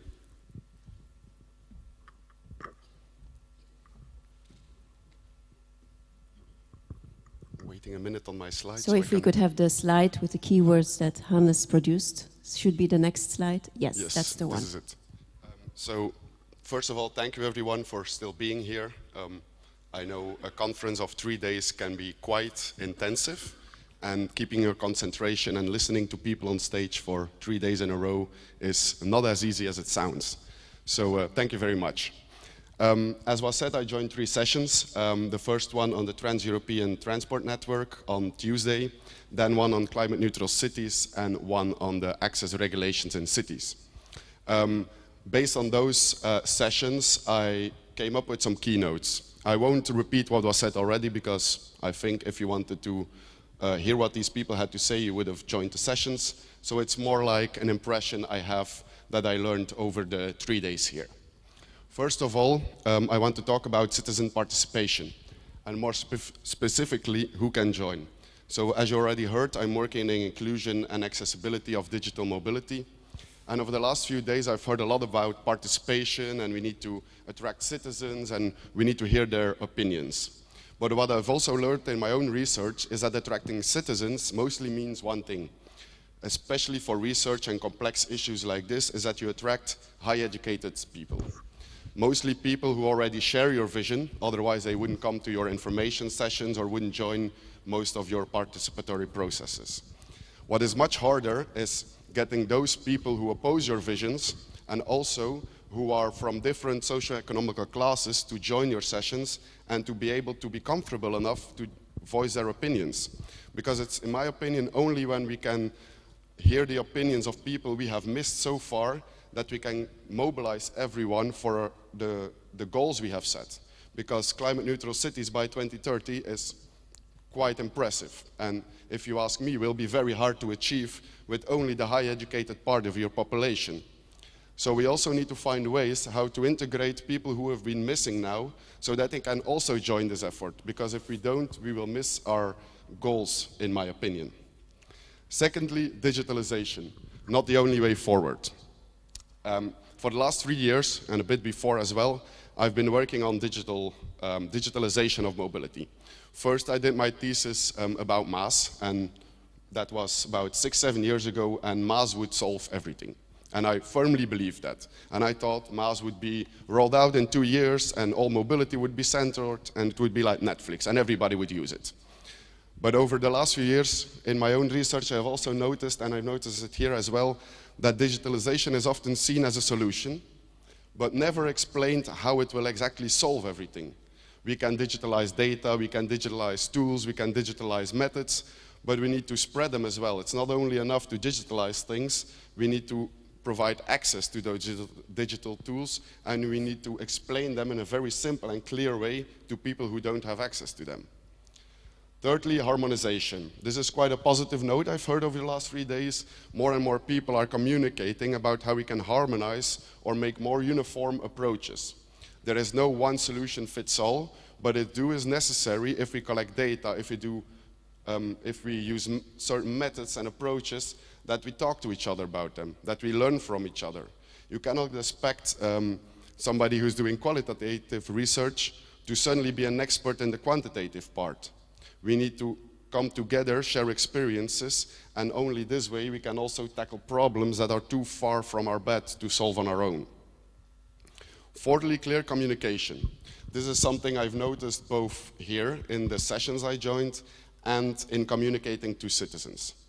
I joined sessions here which were very interesting, and I wanted to learn more, but never was it mentioned in a simple way what the regulations they were talking about, what the tools they were talking about actually do, what they were based on, and what they want to achieve.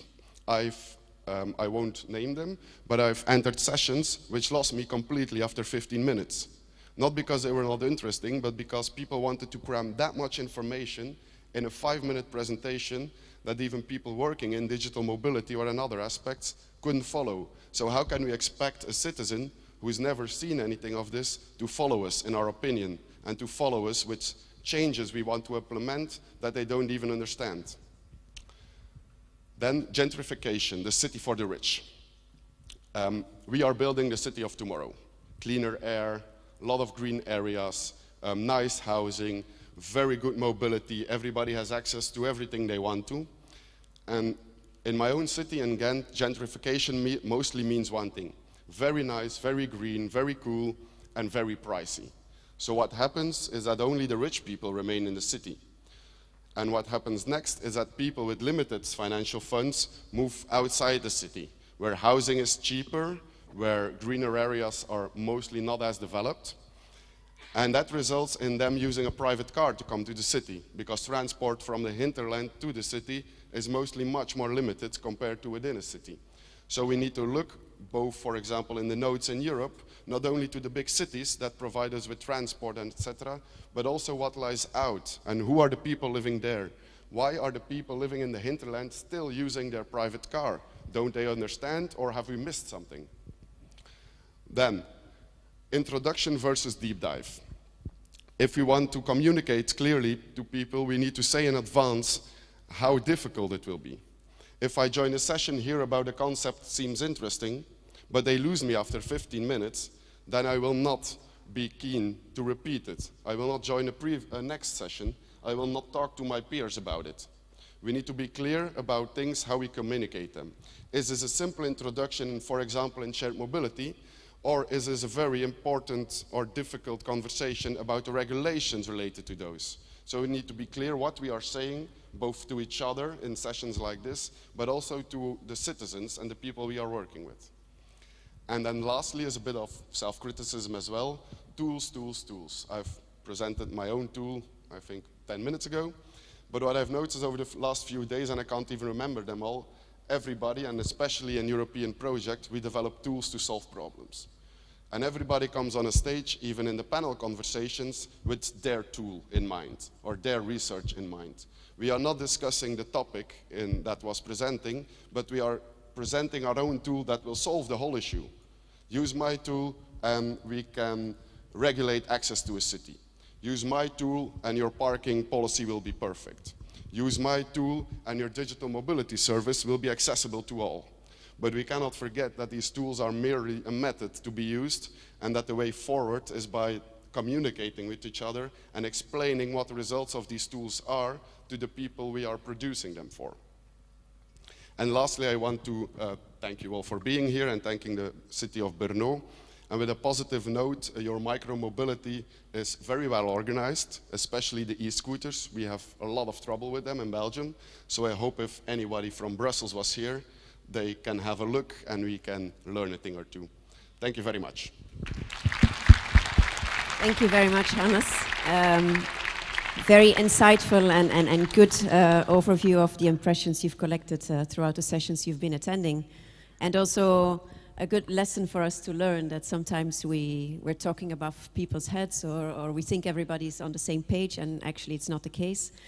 What you've also been stressing throughout your presentation is the importance of not losing the citizens, you know, for whom ultimately we are all doing this. A question I'd like to ask you in that respect is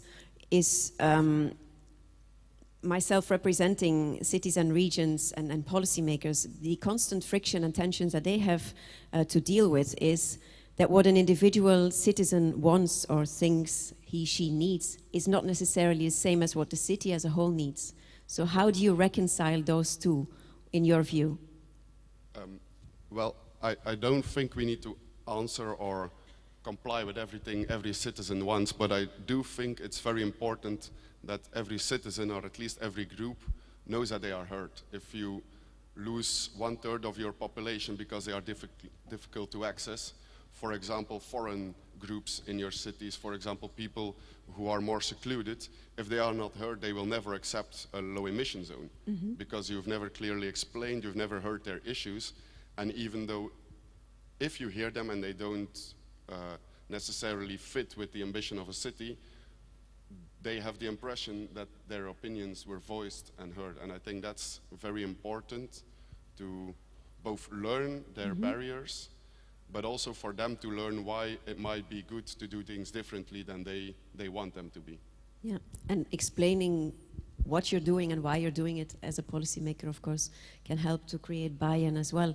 Torsten, coming to you, we are in front of a major transport transformation. I think we all agree on that, and it's high time for action. So how do we make sure that this transformation will also be a just transition, that we don't leave those which are already the most vulnerable behind in this process? How is the Commission looking at the just transition? Thanks very much. Good morning, everyone. And maybe first of all, I join. First of all, thanks Hannes for your feedback, and I join you in congratulating the city of Brno in organizing this and having really very good food, very good drinks, fantastic transport, and definitely a place to come back to, including this beautiful place. The good thing is we are fully in line with you from a policy side. So the policy is indeed inclusive. When you read our policy papers, you will find it also in the new strategy. You will see that indeed the inclusiveness, looking also beyond the borders of the city as such, seeing how people live outside, how do they commute, how do people get in and out of the city, how can we provide solutions not only for the rich but for everyone. There you will find your concerns picked up and reflected. But of course the difficult part now is how do we actually solve this? And there it gets more difficult. There are different interests which all have to be heard. You're absolutely right, I agree. And if you have good solutions, or anyone here has good ideas of how we can further improve this, not only in a conference. I clearly hear your view and your impression, and we hear it when you join some sessions that you're lost there, and you say, what is this? What is an UVA? What are they talking about? So we will think about how we can do this better in the future, and how we can find solutions that indeed include everyone, and how we can enter a better dialogue with those as well that we want to include. So new ideas are very welcome. It's a starting point here that we have this exchange with you, with the young people. I think I'm officially old. I saw somewhere in they have a threshold, our colleagues in EAC, and I was quite shocked. When you're over 50, you're considered old. So there was an official. There was an official. I was shocked. So to have this dialogue and to see how we can further improve this in the future as well. So because we absolutely want to have this. The points that you addressed. Also digitalization tools. What is digitalization? Digitalization is just a technique. It's a tool. It's computers. But indeed, what do we want to achieve with it? And that's the focus that we want to have on this as well, and that's where our framework is coming from. What can we achieve for citizens, for visitors, for businesses? And if we can use digitalization, and we will use digitalization, that's fantastic. But let's first think about what we want to do and then how we do it. Yeah, I wanted to pick up on the digitalization point as well that you've been stressing. That's also at the heart, of course, of Indimo, and link it into what you mentioned about mobility as a service. You said we are being bombarded with tools and solutions, but they need to serve a purpose. Do you feel that there is potential for MaaS to make our system more inclusive and accessible? Yes, I think first of all, MaaS is one of the few things I really think can have a major impact. But MaaS is not easy. If you already have digitally excluded people or groups, for using one, for example, shared mobility application, how can you expect them to understand how a complete MaaS system works? How do you make them understand how all the payment systems behind all these services work and what the advantages are? And I think we need to start there before we introduce the new digital tools and expect people to just, with the snap of a finger, understand them and use them and change their behavior. Because I think that's what we want to achieve, a change in behavior. And we need to do that with communication rather than just putting tools out on the market. We want to change behavior, and we want that behavior to be more sustainable. Torsten, you are going through a whole process with the Commission focusing on multimodal digital mobility services.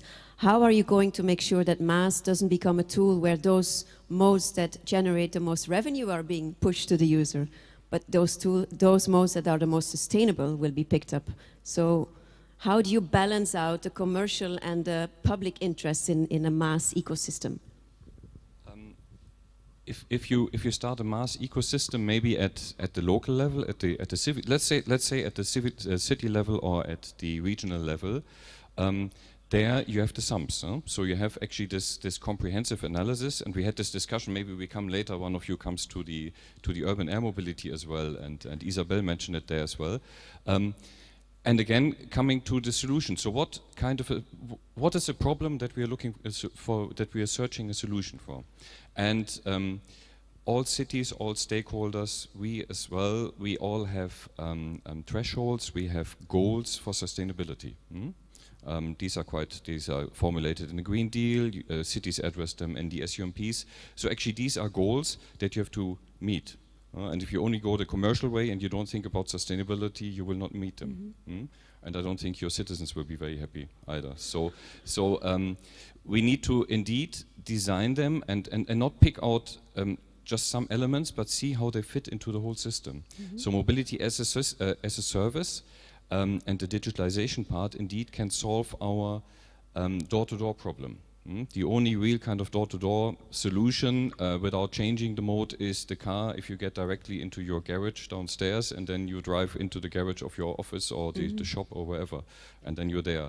But for everything else, you change modes. You walk, you take a bike, you do whatever. So there's a great opportunity in there, and there also companies should be able to make money with it. Yeah. Of course. I mean, if this is loss-making forever and there's no business case, then it will not work either. So we need to bring indeed these interests together and find good solutions from door to door.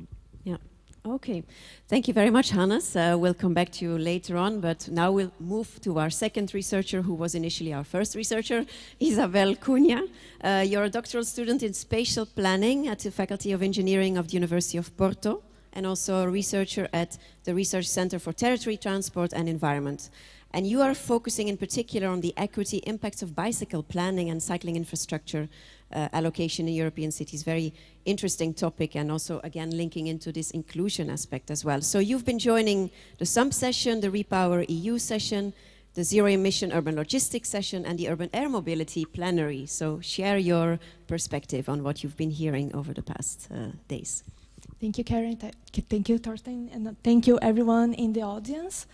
First of all, it has been a pleasure to be here, to attend all the sessions, and also having this opportunity to receive direct feedback and share with scholars, researchers, NGOs, policymakers. It has been very enriching.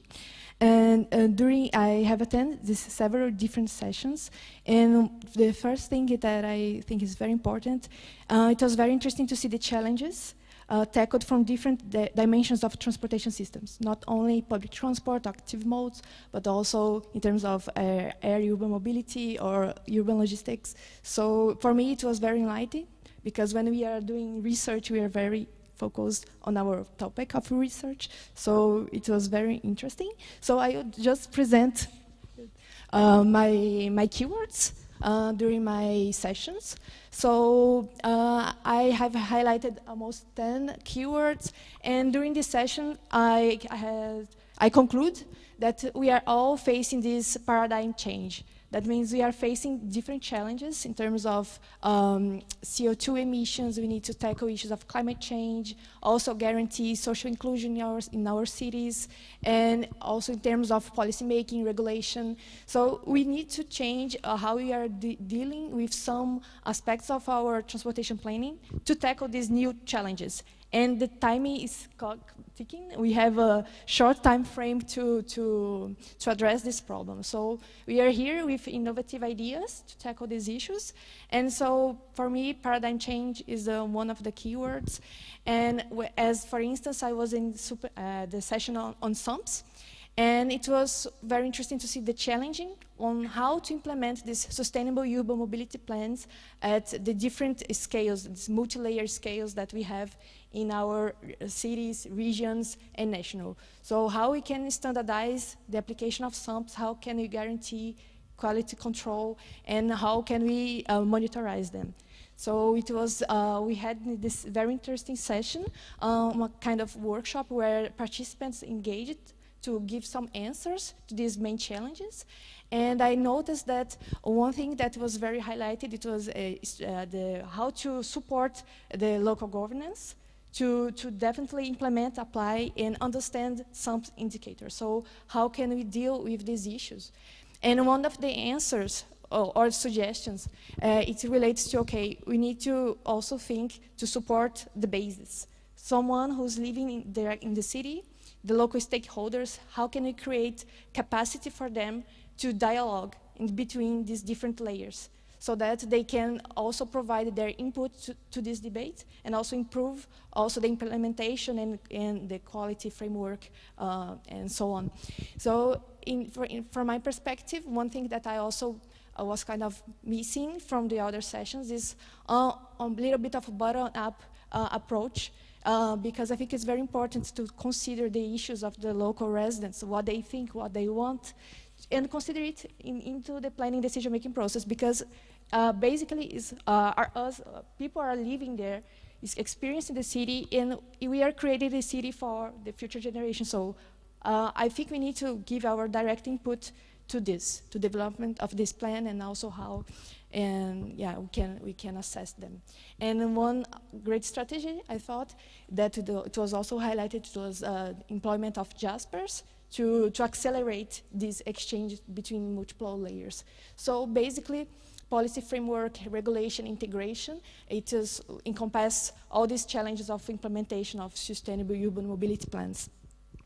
After, I had a great pleasure also to attend the session on Repower EU, and it was super also interesting, because in this panel it was kind of different. We are mostly focused on mobility behavior change, how can we support people to shift their current modes of transport towards more sustainable ones.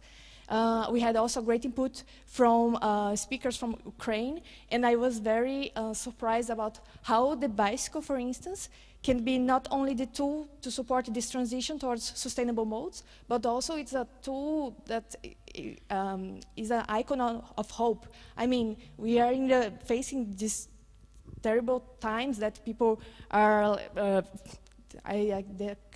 for me, it's quite difficult also to talk about this topic. But the bicycle represents not only a mode of transport, but it helps people to move around in this moment of war, to access medicines, grocery. So it's a tool also that provides this accessibility to opportunities in times, in difficult times. So it was think to change. It was really interesting to change this paradigm as well. Focus on cycling, on micromobility, and how are the potential behind of these innovative actions nowadays to face these different challenges. Also, one thing that was really important encompassed mobility management and behavior change.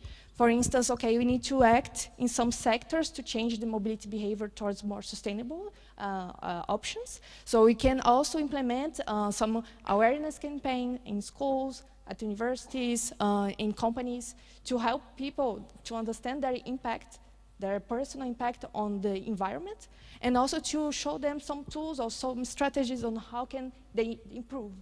But for me, it was also very enlightening. And finally, I also had the opportunity to be in the session of logistics and aviation and urban air mobility. I must confess that these topics, they are not my area of research direct, but I learned also during the sessions about what are the main challenges behind the implementation of these strategies in terms of sustainable mobility, what they're facing right now and what are the needs. Regarding the last session, I think everyone was here as well. I must confess that for me it's a kind of a little bit a topic scenario by now. For the moment, let's see in the future. I can't picture right now how we can see, how can we implement drones in our daily lives for helping and towards a sustainable approach also in urban mobility. But I think it's also something in progress. We have like many challenges to tackle. I'm very curious also to see how it can be integrated with sustainable urban mobility plans. How can we integrate this innovative approach into our plans in our cities? Also, one thing that I just would like to highlight is, okay, we are in Europe and we have different member states, different cities, different scales, but we don't have actually, we are not in the same pace. I mean, some cities, they are already very advanced in terms of implementation of this new innovative approach, but other cities, they are a little bit behind, or they are struggling to do the next step.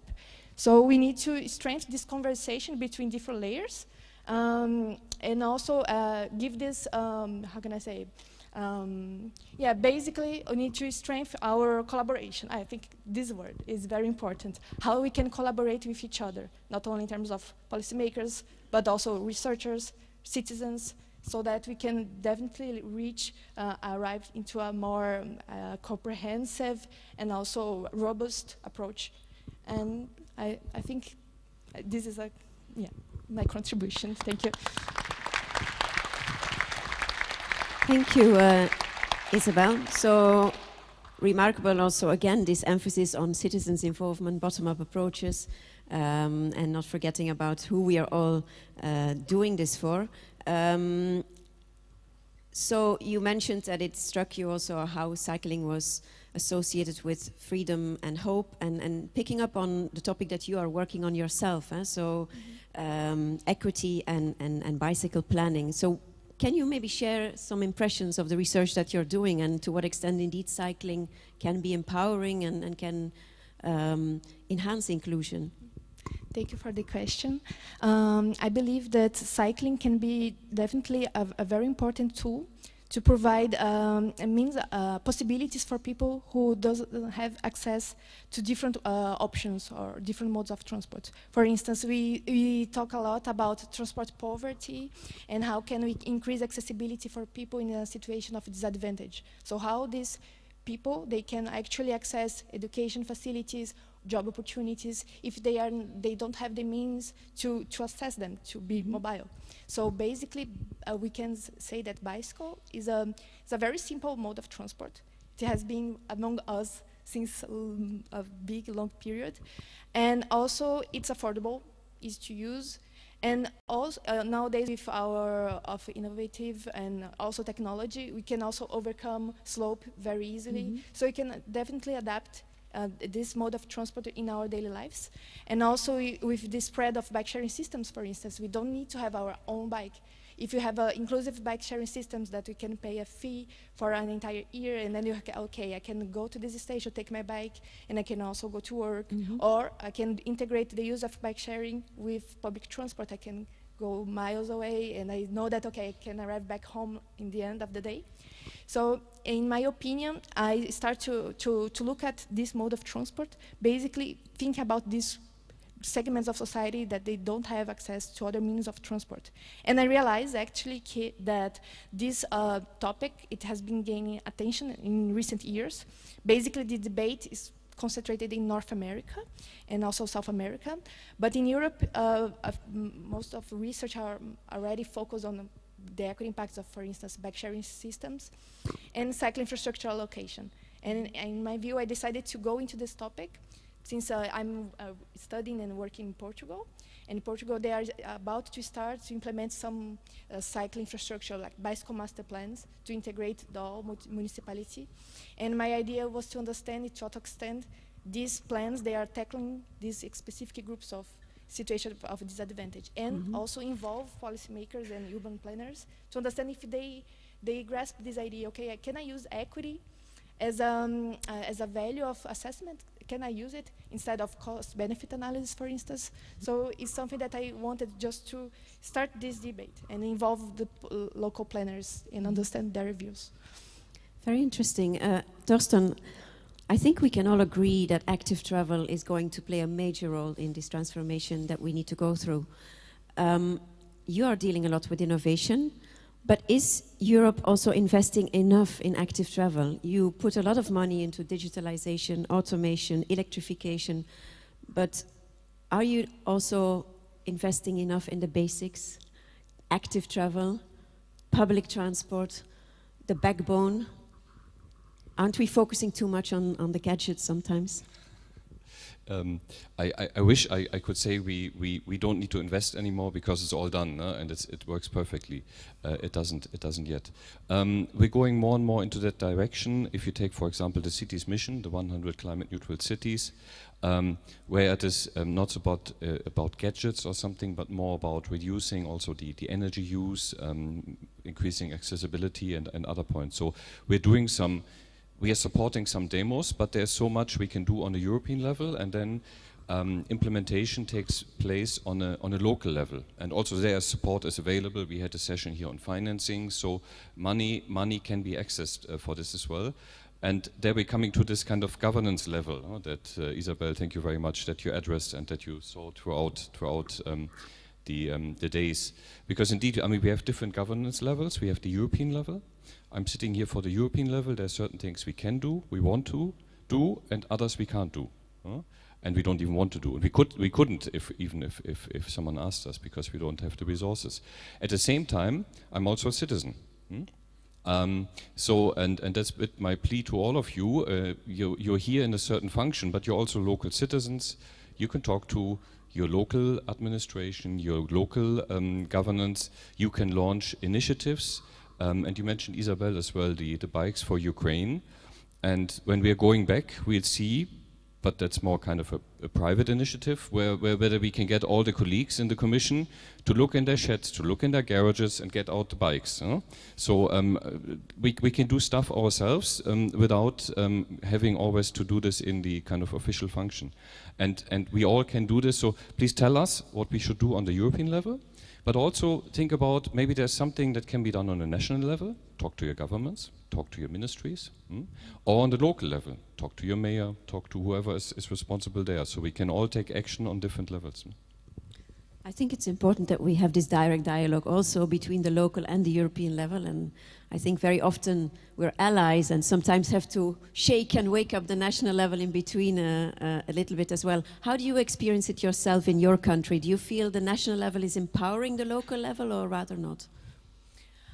I think yes, to a certain extent. I think there is this attempt of bridging this dialogue between the different dimensions, different layers, and for instance, in terms of location of the cycling bicycle master plan, we have this national goal of increasing cycling levels to the European average, so that, okay, they decided these guidelines, we need to promote cycling, we need to promote active modes of transport, maybe we should also further develop our transport plans to include the active modes in the guidelines. So, okay, they set these goals at the national level, and each municipality should contribute to this, by developing their own plans, and also they set kind of meetings to see how things are progressing. And I mean, in this theory, okay, we have this, but in practice, we observe some discrepancies. For instance, some cities, they already have the cycle network in place, bike sharing systems. But on the other hand, other cities, not yet. But it is very related to politics. So in the end, is where the decisions are made. You want to pick up on that, Torsten? Yeah. No, indeed, and you're right. We need to increase this exchange, and we want to do so also with the new expert group on urban mobility. We already had one. We were unhappy with it from the Commission side. Member states were unhappy with it from their side. So everyone was unhappy with how it worked. So we want to improve it. And we will have city representatives in there. We will have different organizations and really kind of a wide range from industry to NGOs in there in order to indeed foster this dialogue. Member states, of course, are involved as well, so that we have all the levels involved. And you mentioned public transport, active mobility. These are some areas that indeed we can do more, we need to do more, and we want to discuss with the different levels what we can actually do and who could do what. So what can we do at the European level? In our framework, our new strategy, we have pointed out the problems, because I think we're all well aware of the problems, and we haven't pointed out that many solutions yet, because we're not sure what the solutions could be, especially on the European level. But we want to work through this dialogue on further improving it and seeing how we can do this involving all the different levels.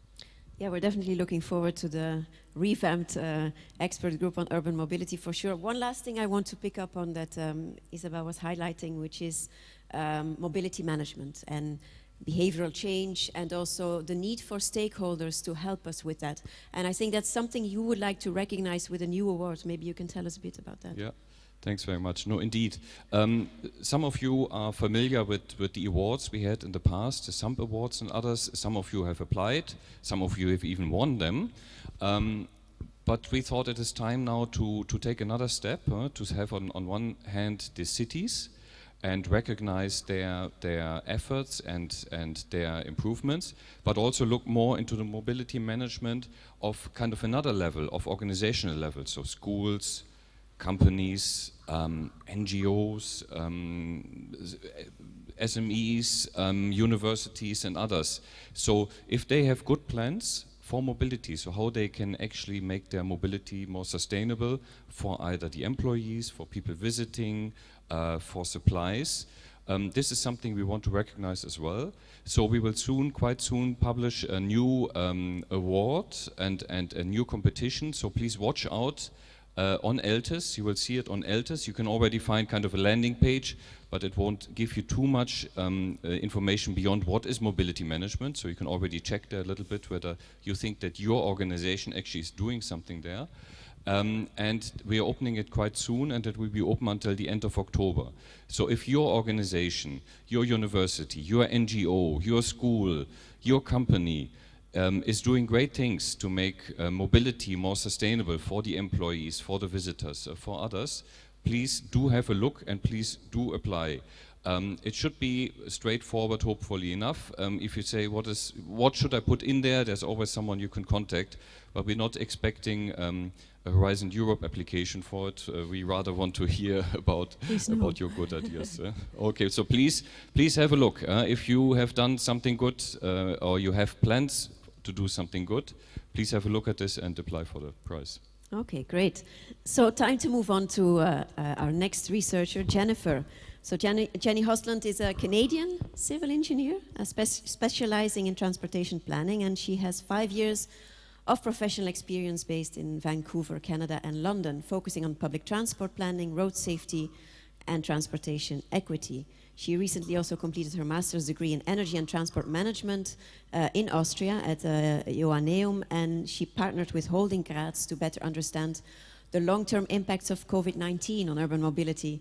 That's been a hot topic indeed, and we've seen massive disruption of our ecosystem in that respect, especially when we're talking about public transport as well.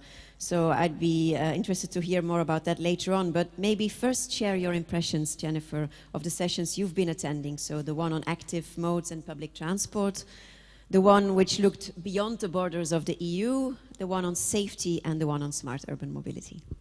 Lovely. Well, thank you for the introduction, and thank you everyone for coming and supporting mobility powered by the youth. There's more people here than our first day when we were introduced, so we really appreciate you coming out. So, of course, we all looked at some keywords that were important to include after reviewing our sessions. And the most dramatic word I will start with, which is shock. And this word I found very empowering because we go through transport planning processes for 5 years, 10 years, 15, and then it can get canceled when a new mayor is elected. And so it's very interesting to see its political will. However, when we look at shock and impacts, for example, from COVID-19, from the war in Ukraine, and the oil crisis, we've seen how these major crises and these shocks can actually drive transportation planning processes forward. And this has given an amazing opportunity for cities to come in and bring up these plans and say, okay, let's implement these temporary cycle tracks and see what we can do with them. And it's been a huge drive, and a lot of these things are now staying permanent and really driving our sustainable mobility forward. The next word I will look at is multi-mobility, and this is not just banning cars, but it's really about providing options and alternatives. And in order to do this, we can't just say, no more cars, we're done, we have to shift to other things. It's about investing in quality infrastructure and providing the means for people to have the option, if they do want to walk one day or bike or take a shared mobility or micro-mobility, and how our cities are connected in terms of planning and being able to connect jobs with education and shopping centers. When it comes to road safety, it was really interesting to hear, yes, modal shift equals road safety. If we are taking cars off the road, we are automatically increasing road safety. And of course, when we have higher mode shares in cycling and public transport, we do sometimes end up with other issues such as bike-to-bike collisions, but overall the severity and the number of collisions will decrease as we push these sustainable modes forward. Another really interesting talk from the road safety perspective was inviting vulnerable road users versus protecting, and one woman, she used the word valuable road users. These sustainable users are the backbone of our transportation network, and instead of reactively protecting them, saying, okay, what safety interventions can we now add in order to protect them from these cars, it's more about, okay, how can we design our places to invite them and make them want to come and enjoy our city and not even think twice about safety. In addition to this, this really connects with perspectives and equity and inclusion. And of course, my perspective is not the same as everyone else's, and we do need to look from a different perspective, including young children and the elderly, people of different colors and sexual orientation, and women, and looking at all these different perspectives. And it's really just about bringing different people into the room and addressing these issues and experiencing them to understand how we can make it a more inclusive place for all of the users in our city. When it comes to smart mobility, this session did drift from ITS to mass, which tends to happen sometimes. But a key item that I pulled from this was public-private cooperation. And this doesn't just mean the Bolts and the Tiers of the world, but also our local stakeholders. And Bruno showed a very beautiful promotional video for their Sea Roads project with ITS, and you could really see how every stakeholder is on board in this, including the firefighters, the public transport operators, the police. Car to car need to be involved in these discussions, and everyone needs to have the same vision and the same idea of how to move ITS forward in the world to make it better for everyone. And when looking at outside the EU, this was an interesting session, of course, showing geographically the projects that are happening in other countries. And the main takeaway from this was really that, you know, we are not just picking up a cycle track from Brussels and dropping it in Morocco. This is local ownership and local solutions. And we need to be adapting to local context and building future leaders in these countries and looking at cultural mobility or mobility culture and looking at the local context, seeing what is happening, how did they want to move, and how can we help? How can we bring our ideas, but also learn from them and bring these ideas and ways of learning back to Europe, and really promoting the ability for these countries to move forward and monitor and evaluate their own projects and bring this knowledge into future projects. So yeah, it was a very interesting experience to be able to take notes and really dive into each of these sessions. And so yes, thank you for the opportunity. It was lovely.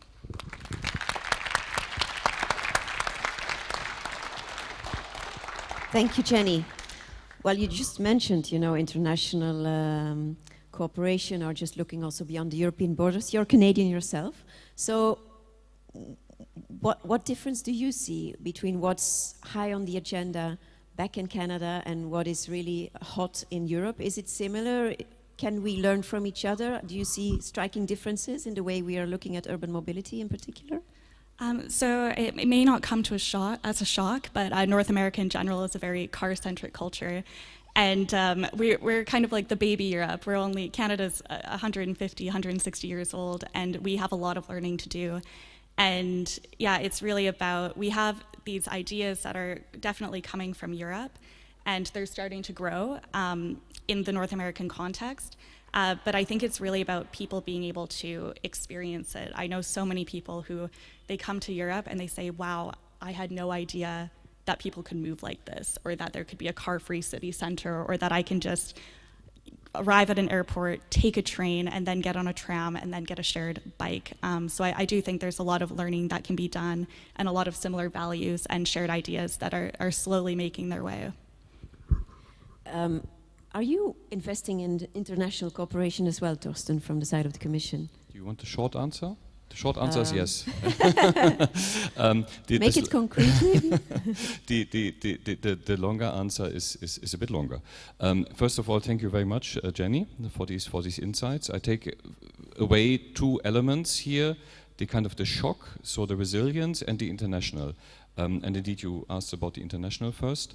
Well, the SAMP guidance and most of the SAMP material is available in English and in French, so please do also promote it in Canada. Those of you who are fluent in Japanese, you might enjoy reading the Japanese version of it, because it has been translated as well, other languages as well. And this is actually not always us doing this, but it's, if you take the Japanese one, which is relatively new, that's actually a Japanese initiative, because they found the whole SAMP concept and everything that's happening in there so interesting and relevant also for their cities, that they took the initiative to translate, because they rightly said, if local communities cannot read it, it won't work. So you have to have it available in your language. And if you look at the European Mobility Week, which is still ongoing at the moment, you have many cities outside the EU, outside Europe, and other continents who are participating. Yes, indeed, because the challenges are similar in similar cities around the globe. And we are in the lucky position that we have been working on this already for quite some time. I think we have some good ideas. We have good ideas implemented. We have good material with SAMP. So I invite everyone to promote it also on international level. And there are also other languages available. I at lost at the moment how many. I think in Arabic it's being translated, or it has been just translated, and so on. So many languages are there. The resilience part, indeed, and shock, that's important. And there maybe is one application for digitalization. We had that earlier on when Hannes mentioned it. Because indeed, I mean, there are more and more shocks coming. These are external shocks, also internal shocks. If we take urban mobility, we have events in the city. Unfortunately, we have traffic jams, we have rush hours. So we need to plan our system more resilient also to these shocks, and see how a future cleaner system, a more connected system, actually can deal with these shocks and ensure mobility also in those moments. So they're very important points. Thank you. Thank you, Torsten. Jenny, you have been looking into the impact of COVID-19, one of the too many shocks we've been experiencing lately. And you've been looking at the city of Graz in particular, which is a very known city also within the Civitas community. Can you share some early conclusions from your research? Yes, so one of the main findings from the research was that public transport use was highly correlated with visits to the city center, and that unlike we assumed, was that its public transport trips, of course, have not recovered, and we kind of thought that it would be because of the work from home situation and people continuing to work part-time or full-time from home, but in reality it was from a decrease of shopping trips. And so really driving promotion of the city center forward and working with the business district, for example, to also help promote business profits and business growth in the city was actually a very important finding for us. And looking ahead, so based also on the research you did and your perspective both on Europe and North America, do you think in the long run the impact of COVID-19 on urban mobility, on our ecosystem, will be positive or negative? I think it will be positive, but it does need to come from cities itself at this local level of really pushing the sustainable drive forward and using this shock as the momentum to continue. So in the case of Graz, car driving also didn't recover completely in terms of local residents in any case. And so it's really about, okay, how do we bring these people back to public transport, but do not bring them back to their private vehicles? And this really involves local stakeholders and politicians and engineers and planners to work together and say, no, we are not accepting what was pre-COVID. We are pushing to a more sustainable urban mobility initiative. And what about North America? In North America, I haven't been there in 4 years, unfortunately, to really experience the effects of COVID. But what I do hear from a lot of cities is that there is a huge cycling initiative at the moment. So they are still looking at temporary and more permanent cycling tracks, but there is still a lot of opposition, and it's about behavioral change at this point, and having people experience it in order to understand if it's something they would like for their city or if they really want to push back on it. Mm-hmm. Okay, great. Thanks a lot, Jennifer. So let's move on to number 4, last but not least, definitely. Katerina Kurova. I know I'm mispronouncing your name. It's Kirova, like but crazy. It's fine. But so after acquiring your bachelor's degree from the municipal engineering faculty at the University of Brno, you continued your studies with an international master in sustainable development at the University of Graz and the University of Venice. And you also spent some time in Brussels, gaining work experience at Cinea, so an agency we all know very well. And you've also been working with a startup company, a Czech startup company, where you gain experience specifically on the use of satellite data for the purposes of sustainable agriculture and urban development. So many different things that you have been diving into. And what you have been diving into here was the plenary session on funding and financing, the session on the sustainable urban mobility indicators. You attended the Civitas session and also the one on integrated urban planning. So share your thoughts and views. Okay, thank you very much. It is a little tricky position always to be the last one and to still bring something new to the conversation, but I will try nevertheless. I had a chance to attend very interesting sessions, and the first one was the one on funding and financing. And during my time in Cine, I learned how crucial funding and financing is, and I was really happy to have this experience there because the session was quite complicated, I would say, quite technical, quite professional, and there were very interesting insights for me. The surprising one was the diverse opinions on inflation, and that something that I personally perceived always only as a threat can be perceived as an opportunity by some to maybe attract long-term investors from the private sector to come to invest in the sustainable urban mobility solutions. Yeah, I never thought about inflation in that way, so that was interesting, and it was also interesting that the speakers themselves didn't really have an animus opinion on it. And the second thing which was really crucial for me in that session was the importance of synergies between the public funds and also the private ones, that we really need the private funding to come to the table with us and to invest, because without it we are not going to achieve the goals which we set for ourselves.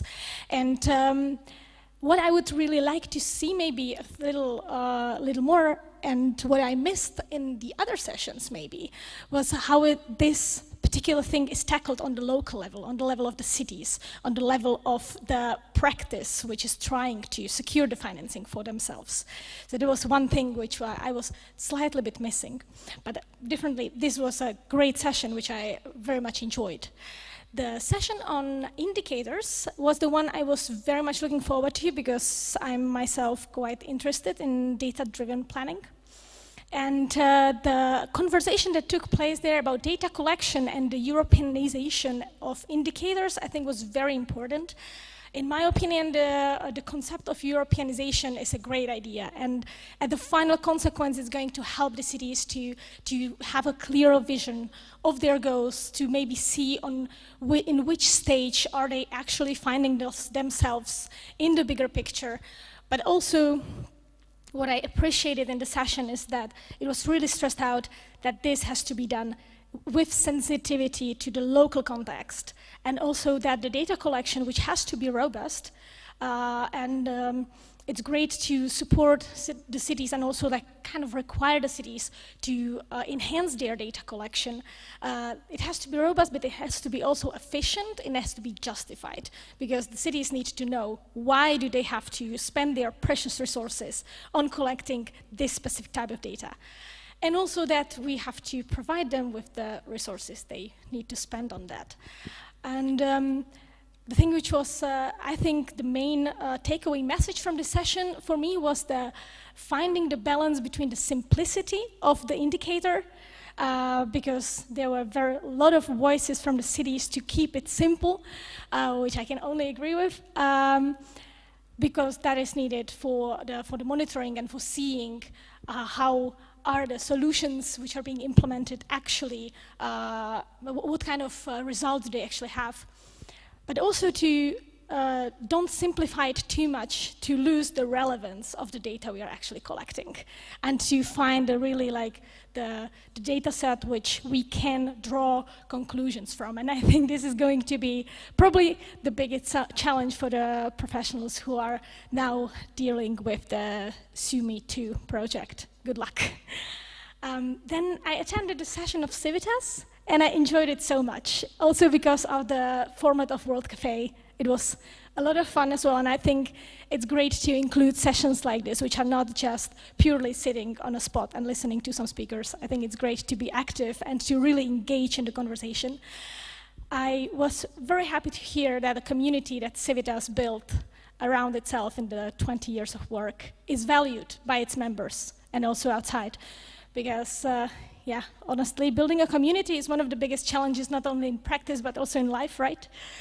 So it's great to engage and connect, not within this community which is already built, but also outside. And I'm really happy that there were a lot of ideas how to do that, and I believe that they will succeed. And the thing which was probably the most interesting for me personally from this session was the ideas which were brought about the youth initiatives, which is kind of logical because I'm part of one of these initiatives myself, right? And I think it's great that Civitas is planning to engage youth even more, and also from younger age than just the university students, to bring new generation of professionals, but also to start bringing the people who will feed the next generation of professionals. So I think that is really great. And I think maybe one point from my side for that is also there's already a great number of initiatives and events that students from Europe and beyond can join. Maybe I would also engage in better communication and awareness raising of these initiatives, because I'm afraid that the level of awareness among my peers about all the amazing opportunities that are out there is still, sadly, quite low. And I believe that there would be way greater amount of people who would love to join these kind of things if they knew that they are there. And lastly, I attended a session on the integrated planning, the integration between SOMPs and SecOps. And there I was very happy to hear not only the best practice examples, but also the problems that the cities faced. And I think it's not really shared enough, the things that don't work. Because I think it can be kind of encouraging and also inspirational for cities to see that maybe some other city succeeded at the end, even though they failed in the beginning. And also to see that, okay, if we fail today, it doesn't mean that we have to stop. It doesn't mean that we didn't learn something. It doesn't mean that it's the end of the world and that we wasted our resources if we fail initially. So I hope that in the future it will be maybe a little bit more normalized to share also the failure stories, maybe not that much as the success ones, but at least a little bit more than today. And the two main messages I took from this session is that if we want to succeed in changing our systems and changing our behavior, in changing our transport pathways, we have to be bold and not afraid to also change our governance structures. And I think that maybe is something that can be took not only from on the local level, but on all the other levels, as much as the second insight which I got, and that is that if we want to succeed and include multiple departments in our vision, all our departments have to share that common vision and common goal, instead of kind of competing among each other, who's going to have the bigger share of the pie, who's going to be praised for what. Because at the end of the day, it's just one pie we have to all share. So maybe again something that can be took on all the levels up until the highest one. Thank you very much. It was great to be here, and I learned a lot. Thank you, Katerina. As a person who is also dealing with data a lot, I want to pick up on some of the points that you mentioned and come back to you, Torsten. So what Katerina mentioned is that data collection needs to be justified. It needs to be relevant for cities to do it, because it also requires a lot of resources, human resources, but also financial resources. There's, of course, now the Sustainable Urban Mobility Indicators, indeed, but there will be also data collection and data sharing requirements through the ITS directive revision and so on, and related regulations. How are you planning to empower the local level and support the local level in that respect? Thanks. First of all, thanks very much to Katarina for this very rich feedback. And I'd like to come back to two other points as well. But starting with the indicators, no, indeed, and it links a little bit to what you also mentioned about failure and learning from them, because indeed, I mean, indicators, there always is a bit, oh, the Commission is measuring something, oh, they want to punish us probably. Huh? No, we want to measure, and we want to enable you, the cities, to measure, so that you can actually measure progress. There's very ambitious plans. We saw in one of the previous earlier sessions the indications from all of you, when do you think your city can actually be decarbonized? And I think we ended with a majority beyond 2040. So we have very ambitious goals, but we don't really think we're going to reach them. What are we doing between now and 2040? We wait until 2040 and then we see where we are, or we actually find a good way to measure where we are now and how do we improve year over year. Also, what can we learn from others? How can we compare? And that's also the idea with these indicators. It's not that we look from Brussels and we say, we punish you and we punish you and we point you out, but it's rather also to enable cities to see, in this particular indicator, it seems there's a city of roughly my size and they seem to be doing very well. Can we learn from them? And the other way around. And indeed, I mean, there's a lot of reporting requirements on cities, and it's rather getting more than less, we know that. And we're looking into how can we actually harmonize this a bit. You mentioned the session on the CCAPs. Two good examples that are coming from two different directions, but are converging also from the thematics, because we are talking about electromobility, electricity coming from somewhere. So naturally, there are connecting points and more. So the digitalization now. So we want to find better ways, and we're working on better ways to harmonize this a bit. But it's not a very easy task. It takes some time because everyone is coming from a different perspective, and there's no my sector and my approach is the right one, and everyone has to adopt to me. But we need to find ways of how we can bring them, align them, and then ultimately make it easier for the cities, for those who report, and also make it easier for those who actually look at the numbers, who are interested in progress as well, whether it's the European level, national level, regional level, citizens, because we all want this in a simple way. And how can we support in doing this? We've already done it with the SUMIs. There were some projects in the past. We are thinking about now the next step, 2023, with the support from CEF, and then we come into the financing instruments and what we can do. So to have a technical assistance to see how can we help cities to report in the future and what tools can we use. I mean, we have, for example, if we look at 10T and urban nodes, we have the 10Tech tool, which is already now a reporting tool used. Can we use this in a way to make it also easy for cities to report and for others to look for the national level, for example, to look at it. So we're launching this, and if you have other ideas of what we can do, please always contact us, because indeed we want to learn, we all need to learn, and also tell us where we're getting things wrong, because then we can also learn from this. Thank you. Mm-hmm. You wanted to pick up on other points that Carolina made? Indeed. Indicators we mentioned, sorry. But the financing, and you saw maybe also in the financing session that indeed, I mean, we are aware, I think we all are aware that this is a major issue. There is support for research. We talk about the city's mission. We have different pilots. Many of you have been involved in pilot projects in the past. But how do we get it to the next stage?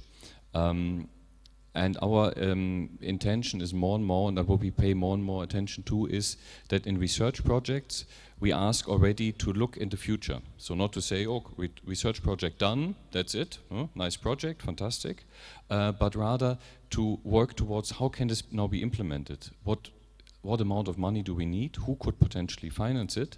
And then have more and more of these instruments available. And we had a specific session where these instruments were mentioned.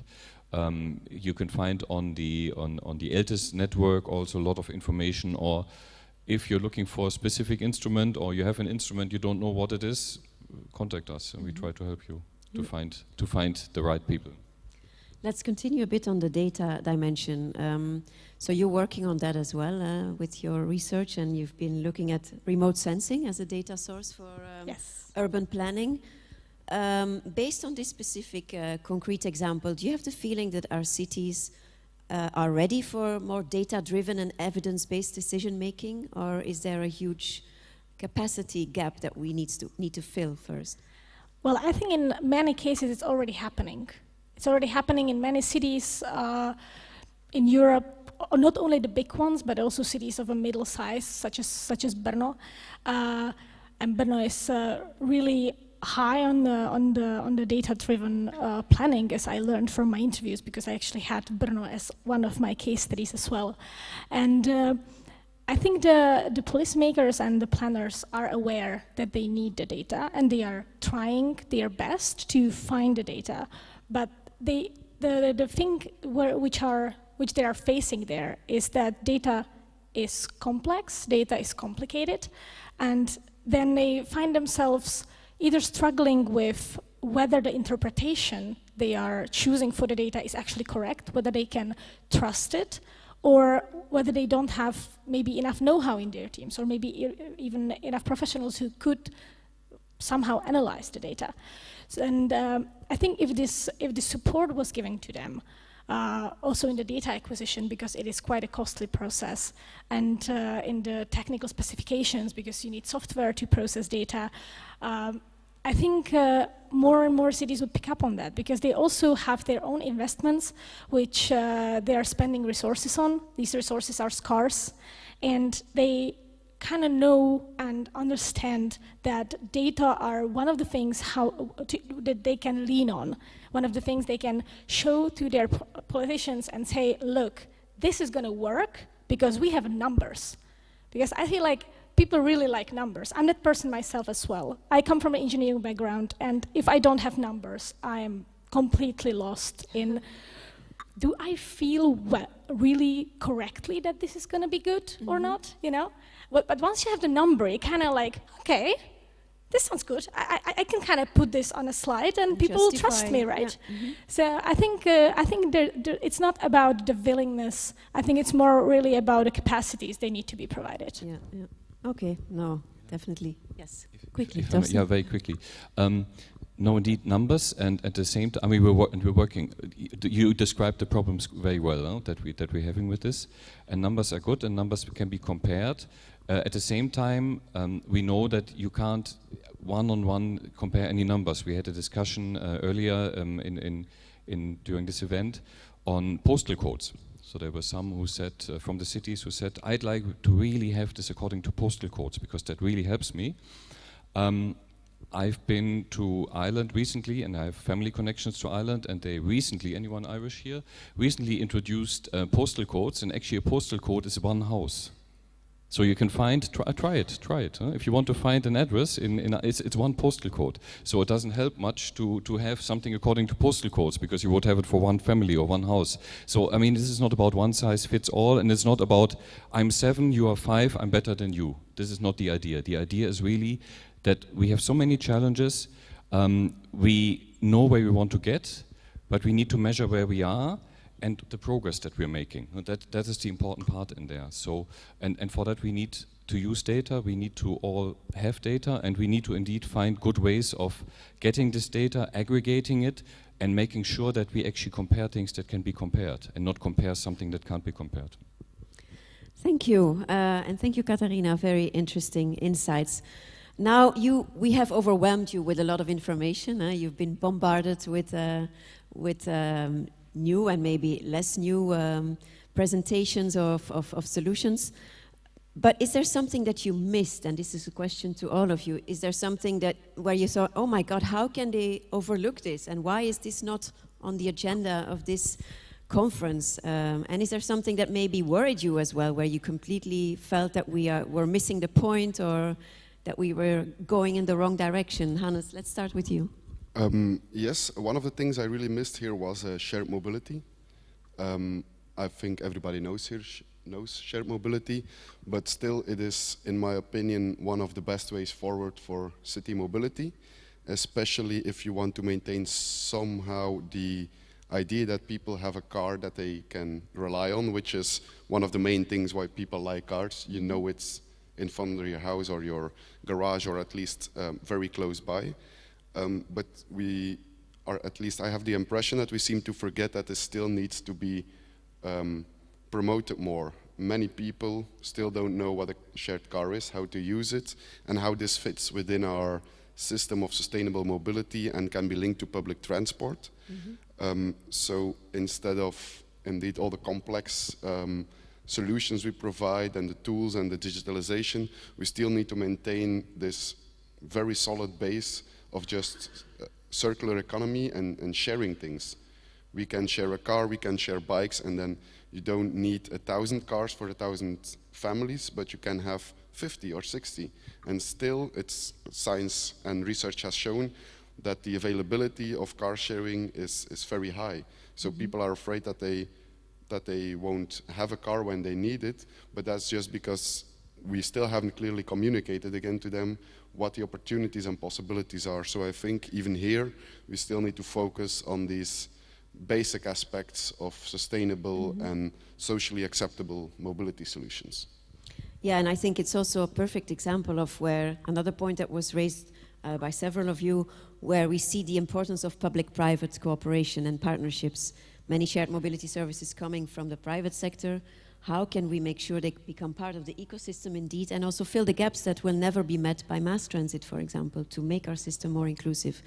It's something that is being discussed a lot, but maybe was underrepresented in the program. So thank you for pointing that out. What about the others? You want to quickly react? May I, yeah, thanks very much, Hannes. No, very good input for future events. And please keep these ideas coming, because this event is just before, or the next one is coming. So we don't know yet when, and we don't know how exactly we do it, but as sooner you can share ideas, or you even want to organize something, let us know, because they're very valid points. Thank you. And we know that young people are much more prone to sharing as well than us old people. Well, I know now that below 50 is young, so I have a few more months, but Isabel, what did you miss?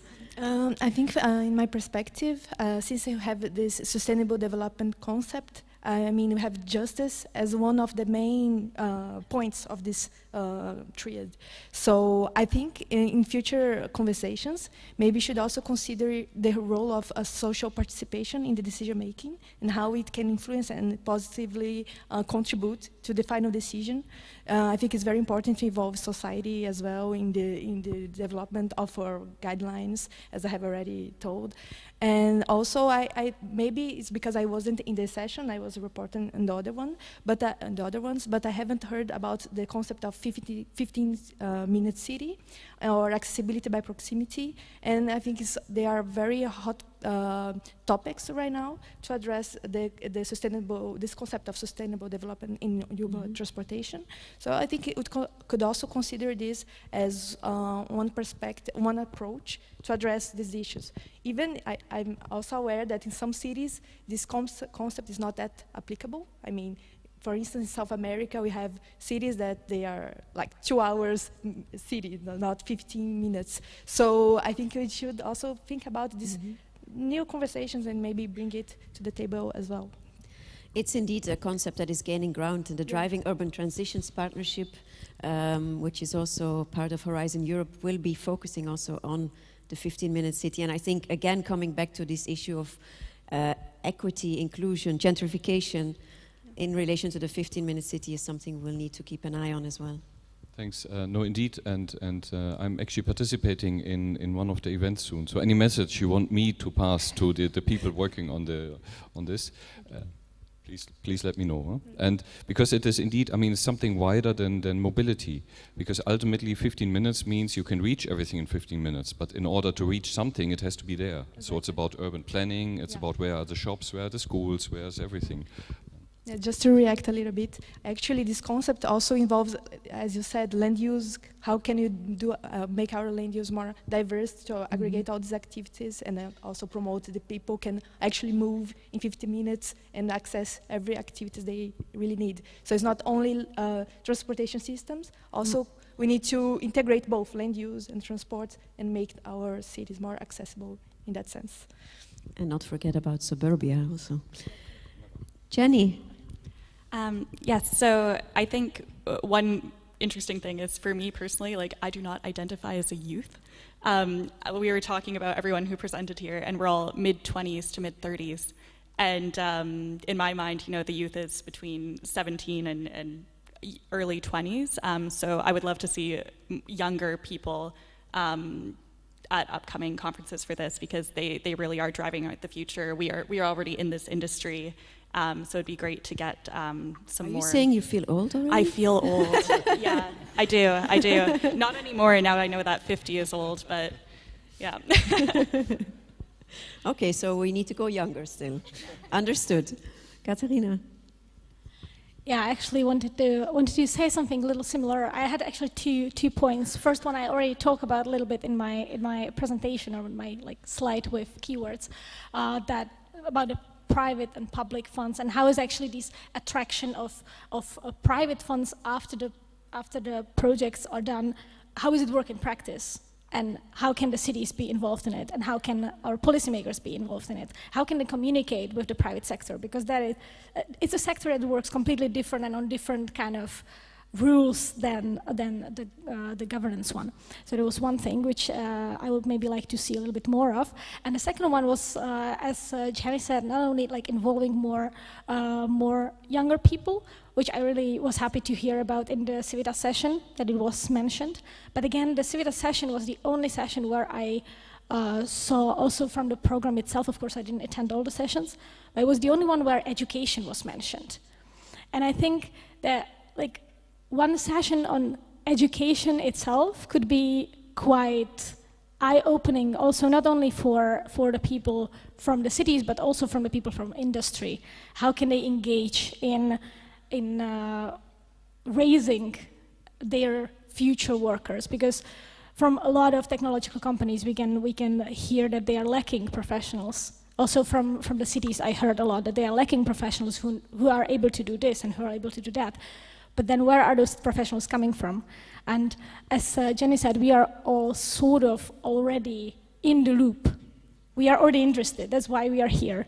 But how can we get these kids and young people who maybe have no idea what we are talking about, and maybe they would be interested, how can we get them to the table? So that would be one thing for me. Very interesting ideas, well noted, and something for future events. You can also see how old I am, that as a child I was actually allowed to be on the road and go somewhere completely on my own. I wasn't driven by my mother or my father anywhere by car. You had to get there with a bike, with a bus. They didn't care as long as you came back in the evening. So indeed, so maybe we need to also look at that population. You mentioned kind of an age range where we need to have maybe better solutions so they can safely travel as well. I don't know, it's interesting ideas, so very good ideas for future events. Thank you. Bring your kids and grandkids next time. So we have 2 minutes left, and I would like to conclude with asking each of you what your city of the future, your dream city of the future looks like, especially from a mobility perspective. So tell us. Let's start again with you, Hannes. That's a difficult one.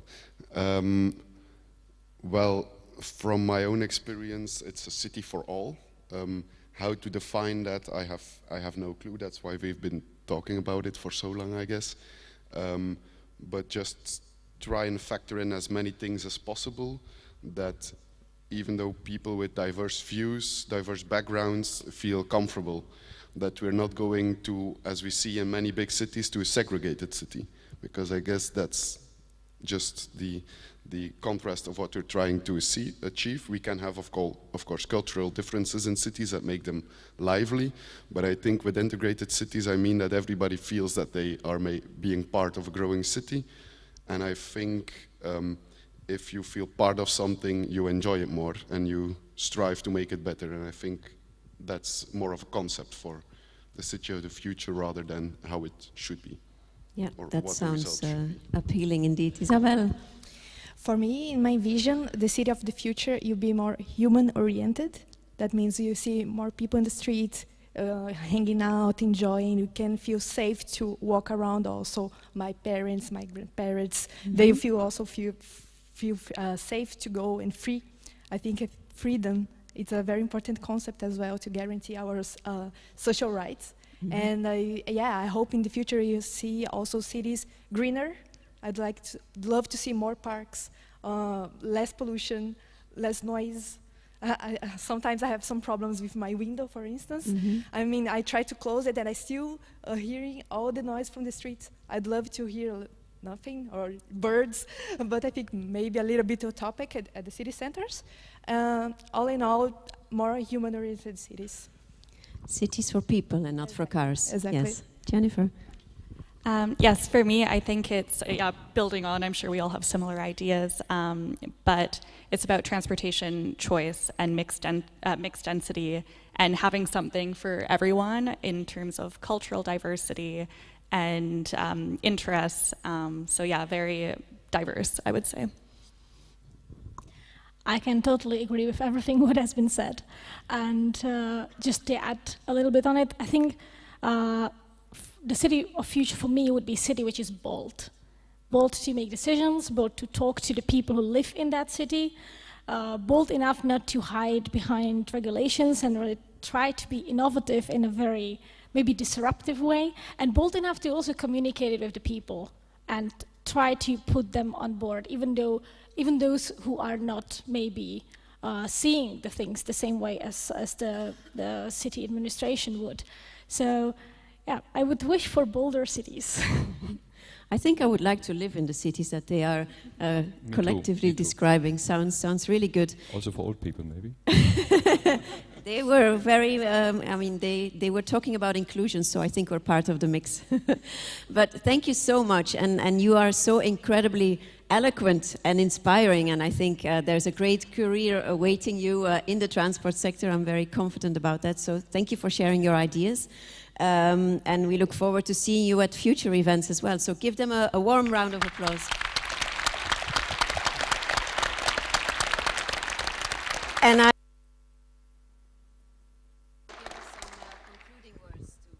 conference. Thanks very much. No, thanks also from my side to you, Karen, for guiding us through not only today but yesterday and the day before. So my pleasure. Yeah.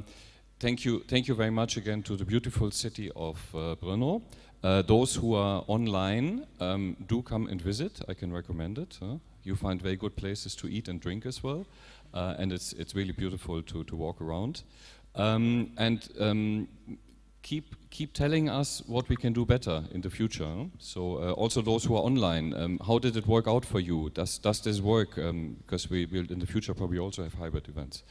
So then I would like to thank the Czech presidency for enabling this event to happen, for it to happen during the presidency here in Brno.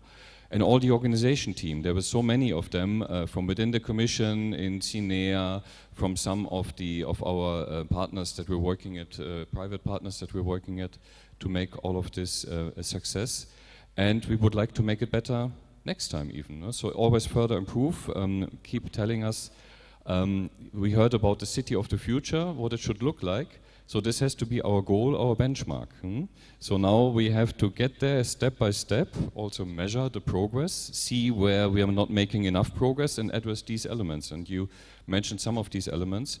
And please do tell us where, for future events, you see what else might be missing, what we should talk about more, what we should talk about less, how we can make this interesting in a way that you go back and you say, not only will I come again whenever we have this next, we have to see, but I will also tell 3 of my colleagues and 5 of my friends to join, because it's so interesting. So I thank all of you for coming here, those seeing us online, everyone involved.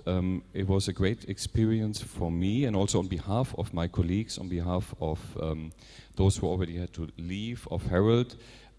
He was very impressed and very inspired by this as well. So we will reflect now on how we can in the future have something similar and make it even better. In the meantime, you know where to find us. You've seen several of my colleagues. Don't hesitate, send us emails, contact us on Twitter. I'm not on Twitter, but some of the colleagues are on Twitter. Or Instagram, or whichever way you do. I'm not on Instagram either, but some of us you will find you will find on Instagram. And let's continue this dialogue, because indeed, I mean, the city of the future is not about technologies and somehow introducing them in the market. The future is about discussing and designing it together with all of you. So thanks so much to all of you, and see you very soon, I hope.